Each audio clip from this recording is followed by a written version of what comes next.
Collector को बुला के लाए। और जब डिस्ट्रिक्ट मजिस्ट्रेट आए तो उन्होंने देखा, वो बड़े अभिभूत थे कि ये 3,000 महिलाएं कैसे आ गई, और इतना बड़ा सम्मेलन आप कर रहे हैं। उन्हीं दिनों वाजपेयी सरकार ने एक स्कीम चलाई थी, स्वर्ण जयंती ग्राम स्वरोजगार योजना, SGSY। SGSY में अ, यही स्वयं सहायता समूह बनाने की बातें थी, और उसके एवज में वो लोग मदद भी करते थे, और उन्होंने कहा कि हम अनुदान भी देते हैं। तो हम लोग सरकारी स्कीम से भाग रहे थे, और मुझे ये अंदाजा जरूर था कि सरकार जब किसी चीज में आएगी तो, जो टावरी साहब कहते हैं, असरकारी, सरकार जिस चीज में हाथ डालती है वो चीज गड़बड़ा जाती है। तो उन्होंने सारी बुक्स दी और किताबें दी, भारत सरकार की बनी हुई थी। बैकवर्ड लिंकेज और फॉरवर्ड लिंकेज समूचा डिटेल बना हुआ था कि लोग बनाएंगे तो कैसे अ, संगठन प्रोड्यूस करेगा, और प्रोड्यूस की वो मार्केटिंग करेंगे। और उस जमाने में उन्होंने, SGSY में था कि ये मार्केट लिंक करेंगे हम इंटरनेशनल मार्केट। तो बातें तो बहुत अच्छी थी, व्यवहारिक स्तर पर ये बातें लागू नहीं हो पा रही थी, क्योंकि ये सारी स्कीम बैंक से कनेक्टेड थी। और गांव में एक्सपीरियंस था कि बैंक जब किसी चीज में आता है तो वो जितना उसको देना चाहिए वो देता नहीं है। और मात्र 2.5 लाख की स्कीम थी, हम लोग भी उस समय बहुत डिटेल से नहीं जानते थे। बाद में जब विश्लेषण किया तो लगा कि ये तो अंडर फाइनेंस स्कीम है। और उन जमाने में एक चीफ सेक्रेटरी हुआ करते थे, अनूप मुखर्जी, हमसे बड़ी निकटता थी उनकी, या जितने भी कलेक्टर आए, IAS आए, सबसे बहुत अच्छे संबंध थे। जब मैंने ये बात रखी तो उन्होंने भारत सरकार के एडिशनल सेक्रेटरी से हमारी मुलाकात कराई। उसने कहा कि हम केवल हिंदुस्तान में, ये केवल बिलो पॉवर्टी लाइन के लिए सरकारें नहीं सोचती हैं, हम लोगों ने दान कर दिया, चलिए ये बात हो गई। हमारा ये लक्ष्य नहीं है कि ये पूरा का पूरा परिवर्तन हो जाएगा, आप समझिए। इसके बाद मुझे झटका लगा, और गाय पे, बकरी पे, खेती पे, कई चीजों पे ऋण दिया गया, लेकिन उसकी मार्केटिंग और उसकी बाकी व्यवस्थाएं नहीं हुई। आपको आश्चर्य होगा कि बकरी में इंश्योरेंस नहीं करते, मुर्गी के इंश्योरेंस नहीं किए जाते बिहार में, और कहीं होता हो तो मैं नहीं जानता। लेकिन ये कागज में है कि उनका होगा, लेकिन व्यवहारिक तौर पर यह नहीं हुआ। जानवर के एक बार वो प्रीमियम ले लिए गाय के, गाय के लिए जो इंफ्रास्ट्रक्चर चाहिए, बीमार पड़ेगा तो बगल में डॉक्टर चाहिए, डॉक्टर यहाँ गरीब आदमी खबर देने जा रहा है, एक डॉक्टर एक ब्लॉक पे है, उसके आते आते तो उसकी गाय मर गई। इंश्योरेंस के लिए भी बड़ी लड़ाई लड़ा, कई बार बैंक बंद किया, बैंक मैनेजर को बैंके में बंद करके आंदोलन की, ये सारी गतिविधियां चलाई, लेकिन अंततः हम लोग पार नहीं पा सके। और आपको आश्चर्य होगा, 8,000 महिलाओं को हम लोगों ने, 8,000 महिलाओं का मतलब 8,000 परिवार के लोगों को सूदखोरी से निजात दिला दिया था। उसके सारे आंकड़े थे। लेकिन जैसे ही बैंक की स्कीम आई, उसके बाद सब्सिडी का लफड़ा आया, और अनुदान, बैंक इस तरह से उपाय रचा कि वो सिर्फ अनुदान भर पैसा देने लगा, और कहा कि ले जाओ, इसी में तुमको 1 रुपया देना नहीं है, इसको खा जाओ। और तब मुझे लगा कि अरे, ये तो सारा काम गड़बड़ा गया। और ये सारे समूह को, 1100 समूह बनाए थे, 11,000 महिलाएं थी हम लोग के साथ, हमारे संगठन के साथ। हम सभी साथियों से मैंने पूछा कि देखो, उन दिनों मैं कहता था कि सरकार के काम से न जुड़ो, सरकार अगर पैसा देने की बात कर रही है तो उसके पेच में ये नहीं है कि वो परिवर्तन चाहती है, वो केवल तुम्हारे तात्कालिक भूख को मिटा देगी, वो पूरा परिवर्तन होने नहीं देगी। चलिए, वो खत्म हो गया। और जो उन सब कामों से गांव में जो समझ मेरी बनी, एक चीज तो मुझे जरूर लाभ हुआ, चाहे वो जयप्रकाश नारायण का आंदोलन हो उसमें भी, कि पढ़ने लिखने की प्रवृत्ति हुई। जयप्रकाश जी ने कहा कि पहले हिंदुस्तान के दर्शन को पढ़ो, तुम रामधारी सिंह दिनकर के संस्कृति के 4 अध्याय पढ़ो, ज्ञानी बनो, जानकारी हासिल करो, और प्रयोग करके देखो कि वो बातें कहाँ तक सही पड़ती हैं समाज में। आज उससे विवेचना करो तत्कालीन समाज। हमारे इलाके में गरीबी का आलम ये है कि मैं एक छोटा सा अनुभव बता रहा हूँ। जब हम लोग स्वतंत्र रूप से काम करते थे तो पेड़ सारे कट गए। अब गरीब आदमी जो आम खाता था उसके पास आम खत्म हो गया। ठीक। तो हम लोग कुछ लोग सहयोग लेके उनके लिए आम ले गए। तो जो महादलित परिवार है, जिसको इलाके में एक जाति है जिसके बिरादरी के आते हैं, मांझी जी, वो मांझी बिरादरी है। श्री भाई समझ रहे होंगे, बाद में वो मुख्यमंत्री बने, तो उनका समाज महादलित श्रेणी में आता है, तो शिक्षक का भारी हाल है। इसी बीच में हम लोग थोड़ा लिटरेसी मूवमेंट में भी काम किए, और लिटरेसी मूवमेंट में काम करने के दौरान शिक्षा का असली स्वरूप समझ में आ गया। हेलो। जी हाँ, आप बोलिए, कोई हेलो। कंफ्यूजन? जी कटा नहीं ना है? नहीं नहीं, बिल्कुल ठीक है, आवाज आ रही है। आवाज आ रही? हमें खत्म हो गया, देखता हूँ कुछ गड़बड़ी आई। नहीं, खैर, आवाज सुंदर से आ रही है। तो शिक्षा के क्षेत्र में जब आपकी आवाज एकदम जबरदस्त आ रही है। अभिषेक, अभिषेक आप जरा म्यूट कर लें। आचार्य विजय कार्यकर जी, अभिषेक, अलका जी को म्यूट। संपूर्ण शिक्षा, मेरा संपूर्ण शिक्षा अभियान। हेलो, आवाज जा रही है? अलका जी आप म्यूट कर लें। हाँ, आ रही है राजीव जी, बहुत सुंदर आवाज आ रही है। जब हम लोग संपूर्ण साक्षरता अभियान से जुड़े उसी दरमियान की शिक्षा का अभाव है, तो उसमें पटना से शिक्षा के आयुक्त आए थे, औरंगाबाद के कलेक्टर थे। हम लोग एक गांव में बैठे, एक अदना किसान खड़ा हुआ और उसने शिक्षा की जो व्याख्या की, श्री भाई, वो सारे लोगों का सर झुका दिया। उसने कहा कि जितना पढ़ा लिखा आदमी है वो सब चोर है। हम लोग अकबका गए, कहा कि एको आदमी पढ़ने की जरूरत नहीं है। कहा कि देखिए, मेरा बेटा बीए पास है, वो कामचोर है। वो गाय को सानी नहीं लगाता है, वो समझता है कि हम लाट साहब हो गए पढ़ाई करके। दूसरा, हमारे गांव में जो डीलर है वो भी पढ़ा लिखा, वो भ्रष्ट है। मुखिया है, कर्मचारी है, VLW है, पंचायत सेवक है, जन सेवक है, ये सब पढ़े लिखे लोग हैं, वो सब चोर हैं। BDO चोर हैं, SDO चोर हैं, कलेक्टर, डॉक्टर, इंजीनियर सब चोर हैं। ये सब पैसा लूट रहे हैं। तो कोई आदमी पढ़ा लिखा हो जो बतावे कि हाँ, ईमानदारी से जनता का काम हो रहा है, तो ऐसा पढ़ाई करके क्या होगा?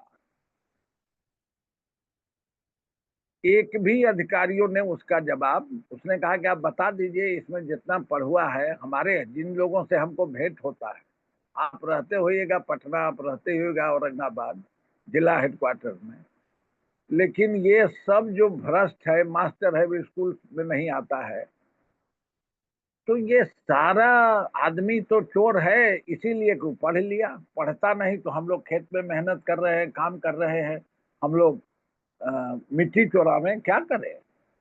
हम लोग दिन रात मेहनत कर रहे हैं, और हमारा बेटा कामचोर हो गया। कहा कि पढ़ा लिखा गांव में जितना आदमी है वो सब कामचोरी भी करता है। उसने एक दूसरी व्याख्या की। हमने कहा जवाब दीजिए, किसी के पास जवाब नहीं था। मैंने उनको समझाया। खैर वहां साक्षरता किसी हाल से हम लोगों ने जारी किया कि नई पीढ़ी को पढ़ना चाहिए, इसके और भी फायदे हैं। लेकिन वो बातें मेरे मन में गूंजती रही कि शिक्षा नीति बेरोजगारी पैदा करने का, ये जो शिक्षा है वो बेरोजगारों की बड़ी संख्या पैदा कर, और बड़ी चालाकी से जो राजनीतिक वर्ग है उसने इसको जात और धर्म के सवाल में डाल दिया कि आज बिहार का सामाजिक चर्चा का मुख्य बिंदु बिरादरी हो गया है कि आप किस बिरादरी से हैं, किसके पक्ष में जाएंगे। वो समाज परिवर्तन और बाकी बातें गौण हो गई। किस धर्म का आदमी है वो कहाँ जाएगा, ये राजनीतिक लोगों ने बड़े उस्तादी ढंग से सारा का सारा मामला, जो केंद्रीय सवाल थे, बेरोजगारी था, आर्थिक विकास था, गांव का विकास था, खेती का विकास था, ये सब चीजें गौण हो गई। आपको एक और चीज बताता हूं, मैं जिस मगध के इलाके में हूं वहां एक जबरदस्त चीज है जो हिंदुस्तान में कहीं नहीं है। नालंगे साहब इस पर गौर कीजिएगा कि हमारे यहाँ आहर पैन सिस्टम है जो हजारों साल से है। उसमें ऐसा बनता है, वो आहर पैन पर बहुत हजारों साल से बना हुआ था, जिसको अंग्रेजों ने नष्ट किया और बाद में कांग्रेस जो आजादी के बाद सरकार आई उसने तो इसको बर्बाद ही कर दिया नहर के फेरे में। कि अगर 100 किलोमीटर साउथ से हमारा उत्तर, दक्षिण से उत्तर की ओर ढाल है गंगा की तरफ, ये दक्षिण बिहार का पठार कहा जाता है। यहाँ 6 इंच के बाद 1 किलोमीटर के बाद 1 इंच जमीन डाउन हो जाती है, तो वो ऊपर से नीचे आता है, माने दक्षिण से उत्तर की तरफ पानी जाता है। और उस जमाने में चक्रीय खेती होती थी। सुनाई पड़ रहा है? हेलो? जी हाँ, जी हाँ, बिल्कुल, बहुत अच्छी सी आवाज आ रही है। तो उस जमाने में दाल, तीसी, हमारे इलाके में तीसी बेच के ही किसान बैल खरीदते थे, या वो पूंजी का काम करता था, कॉस्ट कैश क्रॉप में यूज होता था। और हर खेत के लिए अपने कंट्रोल का पानी था। हम केवल आहर के नीचे की जमीन में धान पैदा करते थे, और आहर जब सूख जाता था तो रबी की बुआई होती। बाद में जब नॉर्थ कोयल कैनाल आया तो उस कैनाल ने सिर्फ 2 फसल रहने दिया, धान और गेहूं, और बाकी सारी चीजें नष्ट हो गई। अब जब मैं किसी सेमिनार वगैरह में जाता हूं और चक्रीय फसल और चक्रीय खेती की बात सुनता हूं, हम लोग के यहाँ मड़ुआ बहुत होता था, मकई बहुत होता था, आ, ये एक सावा, कोदो, इस तरह की भी फसलें बहुत थी, और ये अच्छी मात्रा में हुआ करती थी। वो सारा उत्पादन खत्म हो गया। खूब पानी का यूज करने वाला फसल लगाया, और हम लोगों ने पंजाब का नकल किया, जबरदस्त रूप से फर्टिलाइजर डाला, और उसका एक भयावह परिणाम ये आया कि अब हर गांव में 4-5 तालाब थे, सब तोड़ दिया खेती के फेरे में, नहर की खेती के चक्कर में। अब उस एक भी तालाब गांव में नहीं है, पानी रिचार्ज नहीं होता है। और अब सबसे बड़ा हमारे इलाके का संकट पेयजल का संकट है। कि हमारे यहाँ, हमारे शहर में जहाँ मैं हूँ, जो मेरा घर है, आसपास 1000-1200 फीट बोरिंग करने के बाद भी पानी कुछ कुछ जगह नहीं मिलता है, कुछ जगह मिल जाता है। इतना बड़ा क्राइसिस हो गया। पुराने सिस्टम को हम लोगों ने नष्ट किया, और आधुनिकता के फेरे में केवल धान और गेहूं पैदा करने के लिए कैनाल का यूज हुआ, और भारी पानी का यूज करके अंततः हम लोग अपने जमीन के पानी को भी खो दिए। और दूसरा एक जो हम लोग पर्यावरण में कुछ काम किए थे कि दक्षिण बिहार की जितनी नदियां हैं उसमें से पीला बालू निकलता है। गंगा में सफेद बालू है, लेकिन साउथ बिहार की सभी नदियों में पीला बालू निकलता है। जो मॉडर्न इंजीनियरिंग है वो कंक्रीट पर बेस है, और कंक्रीट के लिए बालू जरूरी है, और उसका नतीजा हुआ कि सारा बालू निकाल लिया गया। नदियां, बालू नदी की जान है, बालू नहीं तो नदी भी नहीं, तो नदियां भी सूख गई और जमीन का पानी भी चला गया।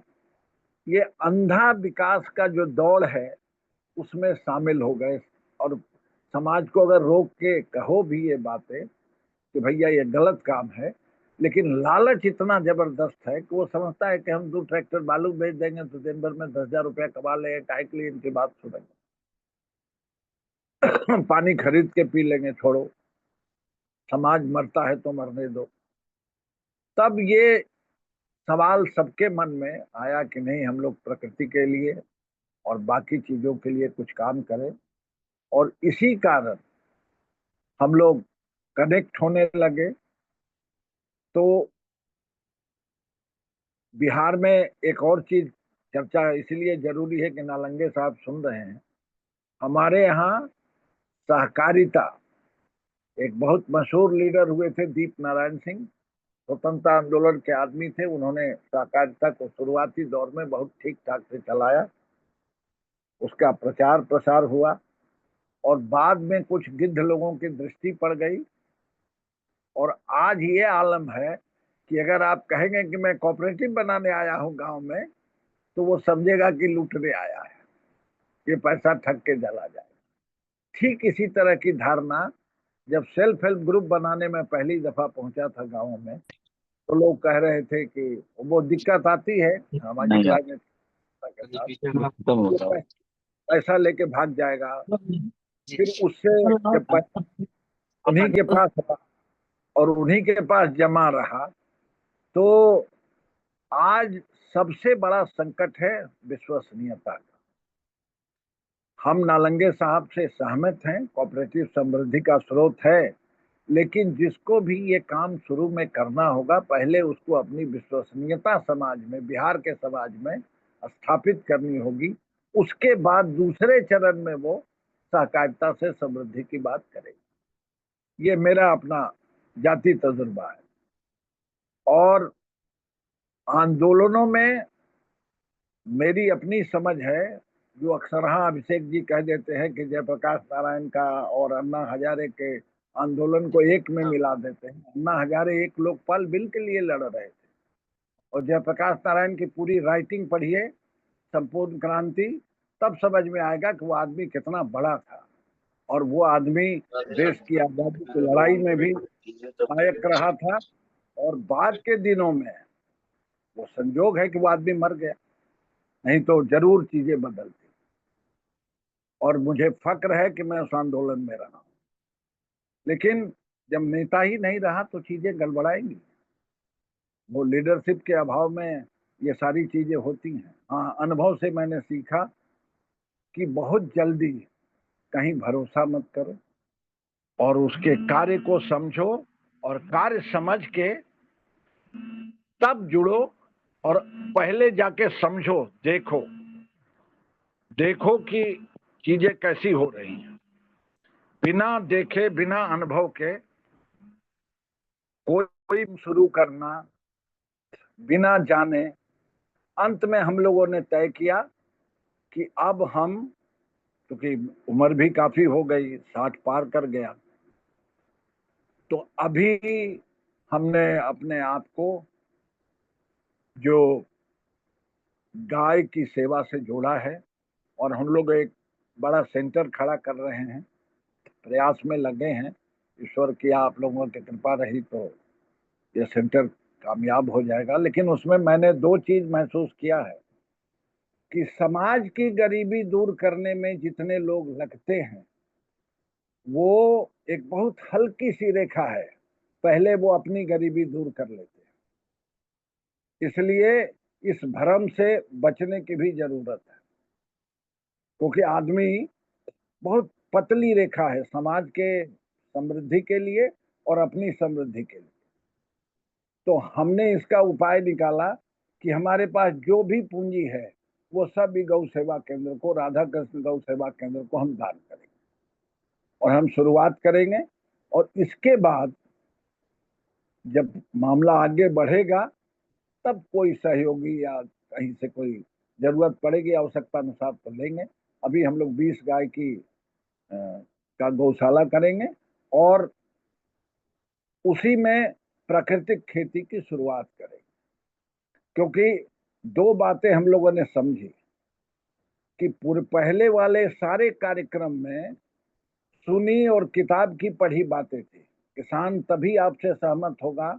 आज भी मेरी बहुत से किसानों से बात हुई थी सवेरे, वो लोग कहे कि हम लोग बंटवारा जब हुआ था हमारे परिवार बटा नहीं था, एक था, तब हम 1000 क्विंटल सबको मिला के पैदा होता है। आज हमारे पास बड़े किसान थे, हमको उम्मीद थी कि जमीन देंगे, तो कहे कि हमको तो 4 पुश्त बटने के बाद भी आज खाद के चक्कर से हमको 1000 क्विंटल होता है। तो इनको समझाने के लिए कि ये लाभकारी खेती है प्राकृतिक खेती, इसके लिए प्रयोगात्मक रूप से हमको दिखलाना पड़ेगा और लोगों को प्रशिक्षण देना पड़ेगा। और वो हम लोगों ने तय किया है कि वो प्रशिक्षण निःशुल्क रखेंगे और ये प्रयोग करके दिखाएंगे, तब समाज इससे जुड़ेगा, तब समाज में परिवर्तन होगा। और हम लोग इसी के माध्यम से, गाय के माध्यम से बेरोजगारी का जो हमारा जिस जिस सवाल 74 में जो सवाल थे कि हम लोग एक जो बहुत से बातों पे असहमति रहती है, लेकिन मेरा अपना मानना है कि अगर 1000 आदमी 5-5 गाय रखेगा तो 5000 की गौशालाएं हो जाएगी। उनके विपणन और बाकी चीजों की व्यवस्था हम लोग आगे चल के, पहले तो अभी प्रशिक्षण और केंद्र बने, प्रशिक्षण हो, तब आगे चल के वो सब बातें हम लोग करेंगे। लेकिन पहले जमीन पे प्रैक्टिकल तौर पर उतरना होगा और लोगों का विश्वास जीतना होगा। अगर एक बार विश्वास जीत लिया तो मैं समझता हूं कि बाकी कोई भी चीजों को आप इशारा कर देंगे तो लोग जाएंगे। बिहार में सबसे बड़ा मुद्दा बेरोजगारी है, पलायन है, और मुझे लगता है कि ये गौ माता के ही आशीर्वाद से दूर होगा। हम गाय को ही माध्यम बनाएंगे और गौ माता के सेवा से अभी हम लोग ने लक्ष्य रखा है सभी साथियों ने मिलकर कि हम सेंटर खड़ा करें और इसी पर केंद्रित 1000 लोगों को प्रशिक्षित करके गौ आंदोलन से जोड़ें। फिर उसके बाद उसी सेंटर में प्राकृतिक खेती, योग, क्योंकि हमको गाय से एक चीज मिली श्री जी, वो ये है कि अगर उसके दूध का इंतजाम बिक्री का हो जाए, उसको घर से ही दूध उठा ले, तो वो आदमी समाज के लिए भी समय दे सकता है और रोज 6 घंटे समाज को समय देगा। वो समाज का समय हम लोग पर्यावरण में यूज करेंगे, वो समाज का समय विश्वमुख खेती के प्रचार प्रसार में उस कार्यकर्ता का यूज करेंगे। लेकिन पहले उस कार्यकर्ता का तो पेट भरना चाहिए, उसके भी बीवी बच्चे हैं, उसका भी साधन होना चाहिए कि वो नौजवान जो इस काम में लगा है वो एक मिनिमम देहात में भी रहने पर भी उसको 20 से 25,000 रुपए की आमदनी उसकी सुनिश्चित होगी, तभी वो समाज और देश के लिए समय दे सकता है। तो हमारा लक्ष्य यही था कि आर्थिक गारंटी सामाजिक कार्यकर्ताओं की होनी चाहिए। इसीलिए मैं बार बार ब्रिगेडियर साहब से भी कहता था कि ऐसा प्रोजेक्ट चाहिए हमको जो लॉस प्रॉफिट पूरा डिटेल हो, एक बातों का डिटेल हो, क्या लागत आ रही है, क्या आमदनी होगी और क्या खर्च आएगा। तो उन्होंने कहा था कि हम भेजेंगे बाद में। उनके साथ एक बंगाली दादा थे वर्धा में, कहे कि हम आपको उपलब्ध कराएंगे, हम औरंगाबाद आएंगे तो आपसे मिलेंगे। फिर उनसे बात नहीं हुई है। तो अभी कोई भी काम करने में लागत और आमद और क्या मुनाफा होता है, और जो आदमी कर रहा है क्या उसको मिनिमम 20,000 25,000 रुपया आता है कि नहीं, क्योंकि अब बच्चों की पढ़ाई में फीस ज्यादा लगती है, दवाई में पैसा लगता है, परिवार को चलाने में भी पैसा लगता है।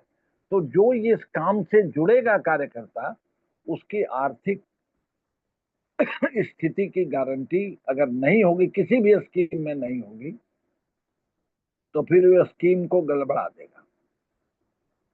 लालच की कोई सीमा नहीं होती है, लेकिन भूख और मजबूरी आदमी को लाचार कर देता है। ये भी मैंने अपने इतने बड़े जीवन में, आपके बड़े अच्छे साथी, आपके हाथ से आप 10 साल में कोई साथी पैदा करते हो, कार्यकर्ता विचार का निकालते हो, ट्रेनिंग देते हो, एकाएक वो चला गया दूसरे हिस्से। तो जो संस्था को झटका लगता है वो बहुत जबरदस्त, वो बहुत, और कभी कभी बहुत सी छोटी छोटी बातें हैं। मैं ये महसूस करता हूँ किसी भी संगठन को चलाने के लिए राग द्वेष से ऊपर उठना होगा, अहंकार से ऊपर उठना होगा। आजकल मैं देखता हूँ कि ये जो नेट है, ये जो जूम है या बाकी चीजें हैं, इसमें कितने लोग जुड़े हैं। ऐसे बहुत सारे ग्रुप हैं देश भर में, तो वो यही बात कहते हैं कि मेरे साथ 300 लोग जुड़े हैं, कोई आदमी फेरे में कि मेरे साथ 200 लोग जुड़े हैं, मेरे ग्रुप में इतने लोग हैं। इसी बात का अहंकार है।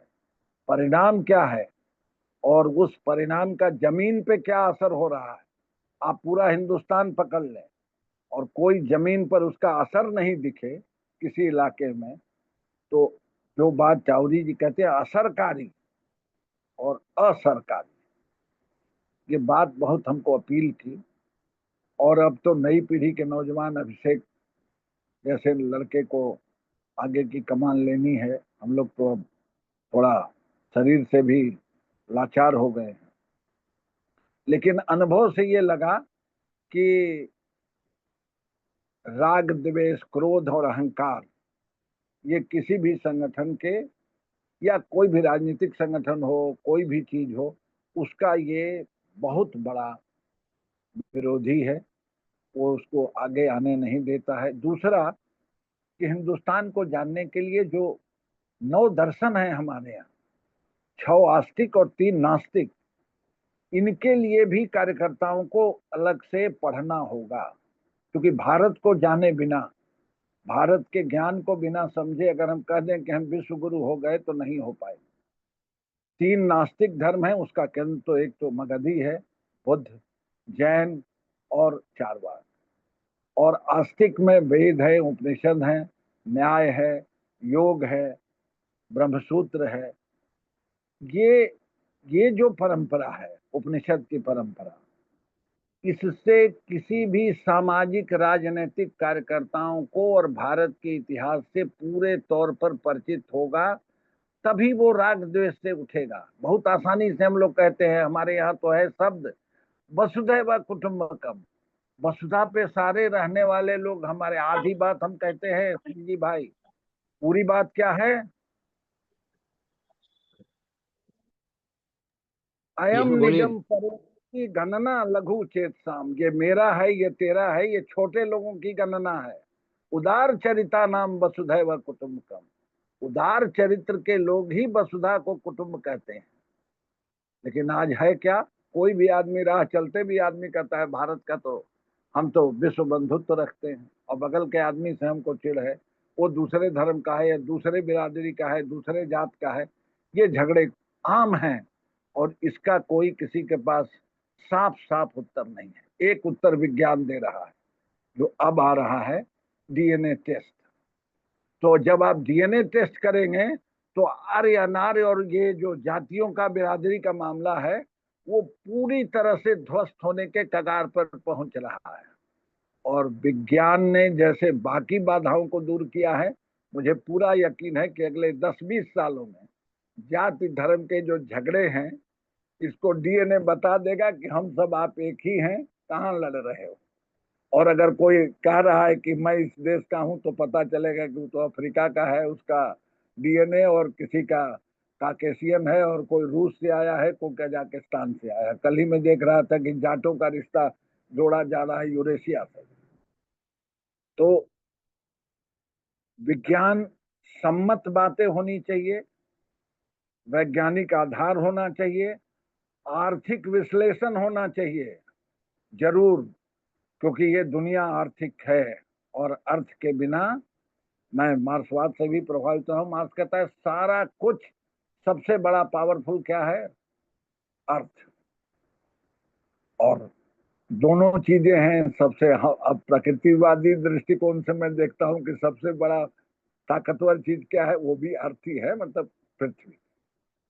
तो इन सब परिस्थितियों से गुजरा हूं, इतने अनुभव के बाद ये मैं समझा हूं कि ये ज्ञान क्यों मुझे नहीं आया, कि मुझे शुरू से ही गाय और इन चीजों पर खुद सेंटर बना के काम किया होता तो आज स्थिति दूसरी होती। बड़े लंबे समय बीतने के बाद हमको लगता था कि राजनीति से देश बदल जाएगा, नहीं बदलेगा। हमको लगता था कि एनजीओ और सामाजिक काम करने वाले लोग देश बदल देंगे। लेकिन एक चीज बता दूं, समाज समझता है कि इनका काम केवल सामाजिक है, इनको बहुत कुछ समाज के में हस्तक्षेप करने का, समाज को गाइड करने का इनको राइट नहीं है। ये वो समझता है। वो समझता है कि राजनीतिक या उनको अगर कोई सही बात आप कहें तो वो सुनने के लिए तैयार भी नहीं होगा। लेकिन एक चीज है, अगर आर्थिक रूप से वो आपसे कनेक्टेड है तब आप अपनी ताकत का प्रदर्शन कर सकते हैं। यानी समूह में आर्थिक विकास हो, वो अंत में सहकारिता उसमें जरूरी पॉइंट आएगा निश्चित रूप से। आज भले बिहार में हमको पहले अपनी क्रेडिबिलिटी प्रूव करनी है, बाद में वो चीजें आएंगी। और आप एक बार में समूचे हिंदुस्तान को पकड़ लीजिए और आप चाहिएगा तो कुछ कर लें तो कुछ होगा नहीं। एक बगल के गांव, बगल एक गांव और एक पंचायत को तो आदमी ठीक ही नहीं कर पा रहा है। इसलिए मेरा अनुभव है कि मित्रों, केंद्रित होके काम करो, एक सेंटर बनाओ, वहां काम करो और आसपास के लोगों को जोड़ो और ऐसी चीजों से कनेक्ट करो जिससे हजारों साथी आपके बन सकें। एक से जब हम 1000 होंगे और 1000 से जब 10,000 का काफिला बनेगा तब आप सामाजिक परिवर्तन, आर्थिक परिवर्तन की बुनियाद रख सकते हैं। अभी तो संघर्ष का दौर है और मैं सबके मंगल कामना करते हुए अपनी बात समाप्त करता हूं। आप सबों का आशीर्वाद चाहिए कि मैं अपना प्राकृतिक खेती का और गौशाला का ठीक से जो सपना देखा है उसको पूरा कर सकूं। इन्हीं बातों के साथ में अपनी बात समाप्त करता हूं। धन्यवाद। हेलो। धन्यवाद राजीव जी। अति सुंदर सामयिक प्रसंग आपने छेड़ा। आपके जिंदगी के जो अनुभव हैं हम सब लोगों को बेहद ऊंचे दर्जे का मार्गदर्शन किया। अब साथियों से निवेदन है, इससे रिलेटेड अगर विषय वस्तु को ठीक से देखें तो एक आंदोलनकारी, एक सामाजिक कार्यकर्ता कहाँ सफल होता है, कहाँ असफल होता है, इन्होंने बड़ी सुंदर व्यवहारिक, इससे रिलेटेड अगर आपके पास कोई सवाल है जो राजीव जी जवाब दे सकते हैं तो हो सके तो चैट बॉक्स में लिखिए, हाथ खड़े कीजिए, जिसको बुलाया जाएगा वही क्वेश्चन करेंगे। लेकिन दोबारा कहता हूं कि क्वेश्चन क्वेश्चन होना चाहिए। क्वेश्चन में आप अपने स्टेटमेंट या अपने व्यूज देना अभी बंद करें, उसके लिए हम 9:45 के बाद खुला आज करेंगे, तब हम लोग बात करेंगे। Thank you.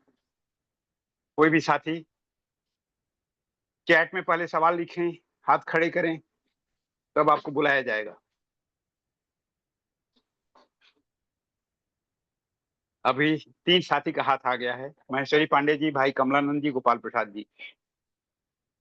मैं तो चाहता था कि चैट बॉक्स में लिखें, लेकिन मजबूर हूं, आप लोगों के सामने सर झुकाना पड़ता है। महेश्वरी पांडे जी, आपका सवाल विषय वस्तु से संबंधित। महेश्वरी पांडे जी। जी हाँ, संक्षेप में मेरा सवाल राजीव पटवर्धन जी से है। इतने बड़े आंदोलन से जुड़े रहे हैं और बहुत अनुभवी हैं और बहुत व्यापक अध्ययन है प्राचीन भारतीय शास्त्र, उपनिषद और दर्शनों का। और भारत का 1857 का स्वतंत्रता संग्राम से लेकर के जितने भी आजादी के आंदोलन हुए हैं और अंत में जो हमें तथाकथित आजादी मिली वो भी अपने लक्ष्य को प्राप्त करने में असफल रही और फिर हम लोग प्रयासरत हैं। तो ये असफलता के मुख्य कारण क्या है कि बार बार हम असफल हो रहे हैं अपने निहित उद्देश्यों की प्राप्ति के लिए इस पर अपने विचार रखें। राजीव पटवर्धन जी।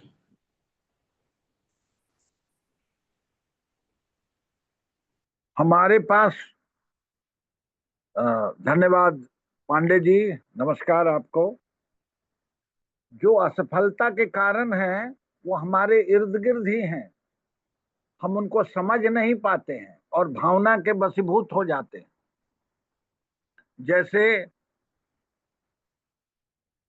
मैं नौजवान था, आंदोलन आया, शामिल हो गया। बहुत से लोग जब 2011 में अन्ना जी का आंदोलन आया उसमें शामिल हो गए, उनको लगा कि इससे बदल जाएगी दुनिया, बदली नहीं। अभी कोई एक आंदोलन चलेगा, हम उसमें चले जाते हैं। तो उसका पूरा, उसका सामाजिक आधार क्या है, उसका वास्तविक आधार क्या है, उसको समझना और समझ के बूझ के बाझना, जो देहात में एक कहावत है, वो होनी चाहिए। जैसे मैं एक छोटा सा एग्जाम्पल आपको दे रहा हूँ। हम अपने सेल्फ हेल्प ग्रुप में लगभग 60 करोड़ रुपया बंटवाए बैंक से, 60 करोड़, और 30 करोड़ रुपया उसमें अनुदान का पैसा था। मुझे ये लगा कि ये अंडर फाइनेंस स्कीम है, हमको क्योंकि उसके प्रॉफिट में उसको इतना पैसा आना चाहिए बैंक इंटरेस्ट देने के बाद कि उसके घर का गुजारा हो सके। जब हमने हिसाब किया तो हमको लगा कि अरे ये तो लॉस का काम है। तो मैं पहुंचा कि तो अंडर फाइनेंस है, माने जरूरत है 10 रुपए की, आप 5 रुपया दे के कर देंगे तो मान लीजिए एक पलंग 20 रुपए मिलता है, किसी ने 8 रुपया दिया तो 2 ही टांग आ जाएगी, पलंग तो होगा नहीं, कुर्सी बनेगी नहीं। और बैंक 10% 12% सूद लेने वाले, और कोई भी धंधा ऐसा नहीं है जब तक आप उसमें 30-40% मुनाफा नहीं होगा तो आप जो भी काम करेंगे आप जान लें कि 10 से 12% तो बैंक ले गया। जो आदमी करेगा उसको भी 10-12% चाहिए, एक पूंजी उसके पास और चाहिए। तो कौन सा ऐसा धंधा है जो 30-40% कमा देगा? दुनिया में जो विदेश के बैंक हैं, यूरोप में, अमेरिका में, वो 1% 2% पे चलते हैं। भारत में बैंक सबसे बड़ी बाधा है निम्न वर्ग और निम्न मध्य वर्ग और मध्य वर्ग के विकास का। ऐसी बड़ी कमाई वाला धंधा चाहिए। अंत में मुझे लगा कि ये तो बैंक हमको नहीं करेंगे, क्या उपाय होना चाहिए। फिर मैं अतीत में गया, हमारे दक्षिण के तरफ अब बट गया है राज्य, झारखंड है। वहां हमारे यहाँ एक इलाके में बोली चलती है, कहावत है पांडे जी, पलामू के राजा मदनिया, घर घर बाजे मनहनिया। मनहान मतलब जो गाय का मक्खन महते हैं उसको मनहान कहते हैं हमारे यहाँ। तो मैं ऐसी उसके फोर्ट पे गया, वहां एक पुराना आदिवासी मिला, उसने मुझे बताया कि भैया जब मेदिनी राय का राज था, वो चेरो राजा था, ट्राइब राजा, आदिवासी, कोई आदमी गरीब नहीं था। उनका कैसे? कहा गौपालन से। उनका क्या करता था? तो वो 5 गाय दे देता था। कोई भी गरीब आदमी गया उसको 5 गाय दिया, जिस उम्र की गाय है उसके मुंशी ने लिख लिया, और 5 साल के बाद उसको वही 5 गाय राजा के गौशाला में लौटानी। मान लीजिए 4 दांत की 2 बाछी ले गया तो 4 दांत की 2 बाछी वो लौटाएगा। पूरी हुई गाय 8 दांत वाली गाय ले गया तो 8 दांत वाली पहुंचाएगा। गाय का जो एज होता है, ऐसा नहीं कि अच्छी गाय ले गया खराब गाय दे दे, वो सब बाजाबता नोट होता था। तो 5 साल तक अगर वो 5 से 20 कर लिया गाय, और 5 साल तक उसको कुछ देना नहीं पड़ा, राजा ने मदद किया। ये जो लोग सब्सिडी देते हैं ये सूद में कमी नहीं करते, और सूद उठा के इतना चक्रवृद्धि ब्याज जोड़ते हैं कि जो भी आदमी बैंक से ले रहा है, छोटा आदमी, वो बहुत बुरी तरह परेशान है। तो मुझे ये लगा कि नहीं, जो आदमी प्राइमरी प्रोड्यूसर है, चाहे वो एग्रीकल्चर का हो, चाहे वो डेयरी का हो, या जो भी प्राथमिक स्तर का उत्पादनकर्ता को बैंक इंटरेस्ट के रेट से अगर वो कर्जा लेगा तो वो घाटे में जाएगा, वो डूब जाएगा। अब इतना विश्लेषण बिना किए अगर कोई फाइनेंस के काम में जाएगा तो गड़बड़ाएगा। ठीक उसी तरह राजनीति में अगर कोई लगा और राजनीति के सारे सिद्धांतों को नहीं जाना, नेताओं के कार्य व्यवहार को नहीं जाना, और कहां कहां चूक हुई थी आपने तो सुना घनश्याम वर्मा जी को और संजीव शर्मा को कि कैसे ट्रांसफर ऑफ पावर हुआ, और उन्होंने बताया कि ये सब लोग शामिल थे। तो उस देश के आजादी के लड़ाई में तो सारे लोग मौजूद थे, लेकिन फंसा दिया। लीडरशिप कैसी है वो एक बड़ी बात है। लीडरशिप अगर ईमानदारी से है, वो सत्ता प्रेमी नहीं है, वो परिवर्तनकांक्षी है और वो बुनियादी परिवर्तन करती है, तभी राजनीतिक आंदोलन के साथ जुड़ना चाहिए। न केवल संवैधानिक सवालों को सवाल खड़ा कर रहा है कोई, तो उन सवालों के चक्कर में न पड़िए। बुनियादी बातें अगर करता है तो ठीक है। अगर कोई मान लीजिए जैसे खेती किसानी और जो भी चीजें हो रही हैं, ये आर्थिक परिवर्तन है, तो आर्थिक परिवर्तन के किसी काम का पूरा विस्तार से गुना भाग हमारे पास होना चाहिए। अगर कोई धर्म की बात करता है और धार्मिक आंदोलन से जुड़ना चाहता है, तो उसको हिंदुस्तान के नवो दर्शन को पढ़ना चाहिए, फिर जो बड़े बड़े आचार्य हों उनका कार्य व्यवहार देखना चाहिए। सुनी सुनाई बातों पर जैसे लोग आज वसुधैव कुटुंबकम कह देते हैं, बड़े बड़े होर्डिंग लगते हैं वसुधैव कुटुंबकम, अब बगल के आदमी से हमको घृणा है, या दूसरे धर्म का है तब घृणा करते हैं, दूसरे बिरादरी का है तब घृणा करते हैं। उत्तर भारत में तो बड़ी बीमारी है, लेकिन हम बोलते हैं वसुधैव कुटुंबकम, आधा छोड़ देते हैं उदार चरिता नाम वसुधैव कुटुंबकम। जिसका चरित्र उदार नहीं होगा वसुधैव कुटुंबकम बोलने का हक नहीं रखता। तो वहां बात आ गई कि हमारा कैरेक्टर क्या है। धर्म के क्षेत्र में तो चरित्र की बड़ी बात होगी।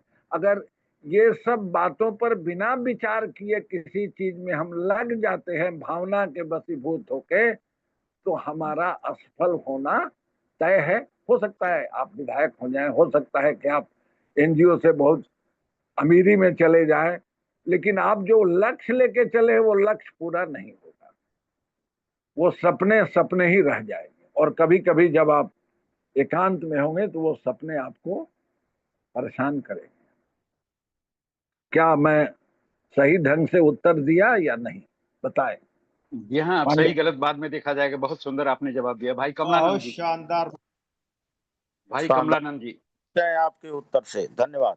वैसे मैंने सवाल चैट बॉक्स में लिख दिया है, लेकिन फिर भी 1 मिनट में बोल दूं। पटवर्धन साहब, अभी आपकी उम्र कितनी होगी? अभी मेरी उम्र 65 है। 65? वाह वाह वाह वाह वाह वाह, तो अभी तो आप बहुत ही ज्यादा जवान हैं। मुझे ये हाँ। बताइए, इस आपके जो ये अनुभव है, ये अनुभव का लाभ अब मुझे लगता है, मैं लगभग 80 का अब हो रहा हूँ। अब जी शायद जी। समय आ गया है कि मिलकर अगर काम करें, उंगली की मुट्ठी बनाए, तो जो जो गलतियां हुई है, जो भी कारण रहा उसका, हाँ हाँ। अब उसको दूर किया जा सकता है, क्योंकि हालात ऐसे बन गए हैं। और आपका विश्लेषण इतना बढ़िया, आनंद आ गया सुन के, जिस तरीके से आपने उसका नरेशन किया।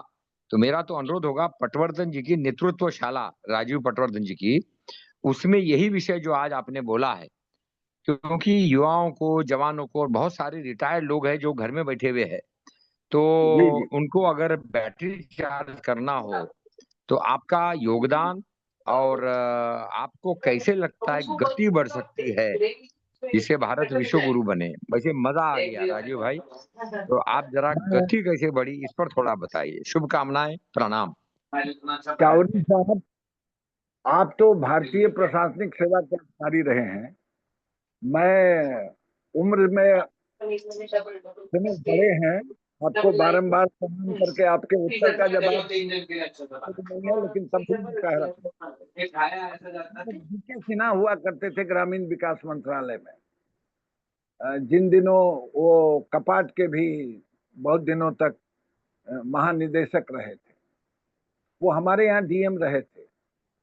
मैंने बाद में जितने मेरे आईएएस और बाकी कम से कम 40-50 तो मेरे आईएएस ऐसे मित्र हैं जो रिटायर कर गए, और मैं उनसे एक ही सवाल करता हूँ, वो शिक्षक हो या कोई भी रिटायर आदमी है, तो वो मैं कहता हूँ कि भैया ये कुछ लक्ष्य है, अगर लक्ष्य नहीं है तो मृत्यु की प्रतीक्षा कर रहे हो और तुम्हारा स्वास्थ्य और खराब हो जाएगा।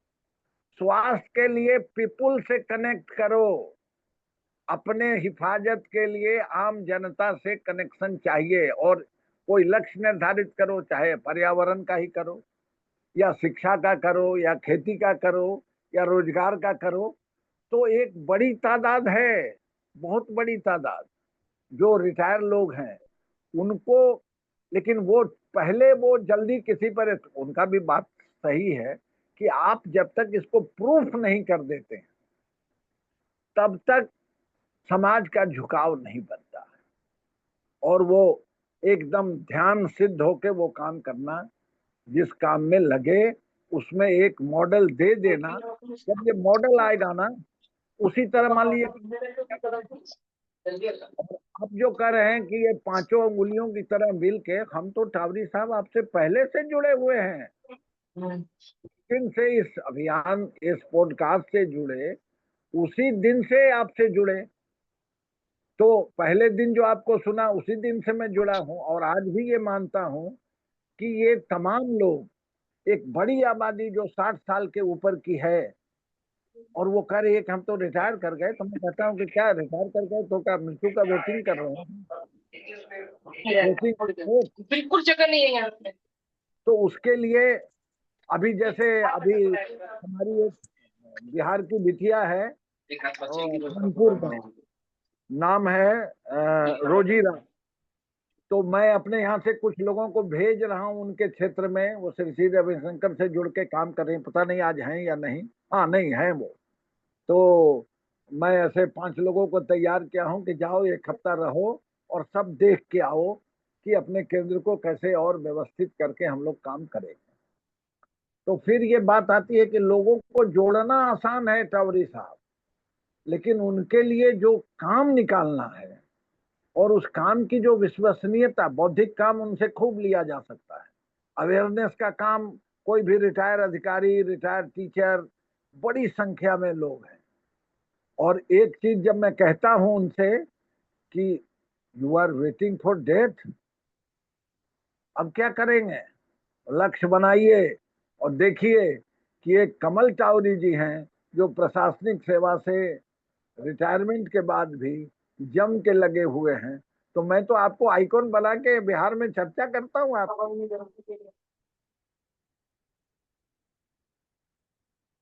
जी,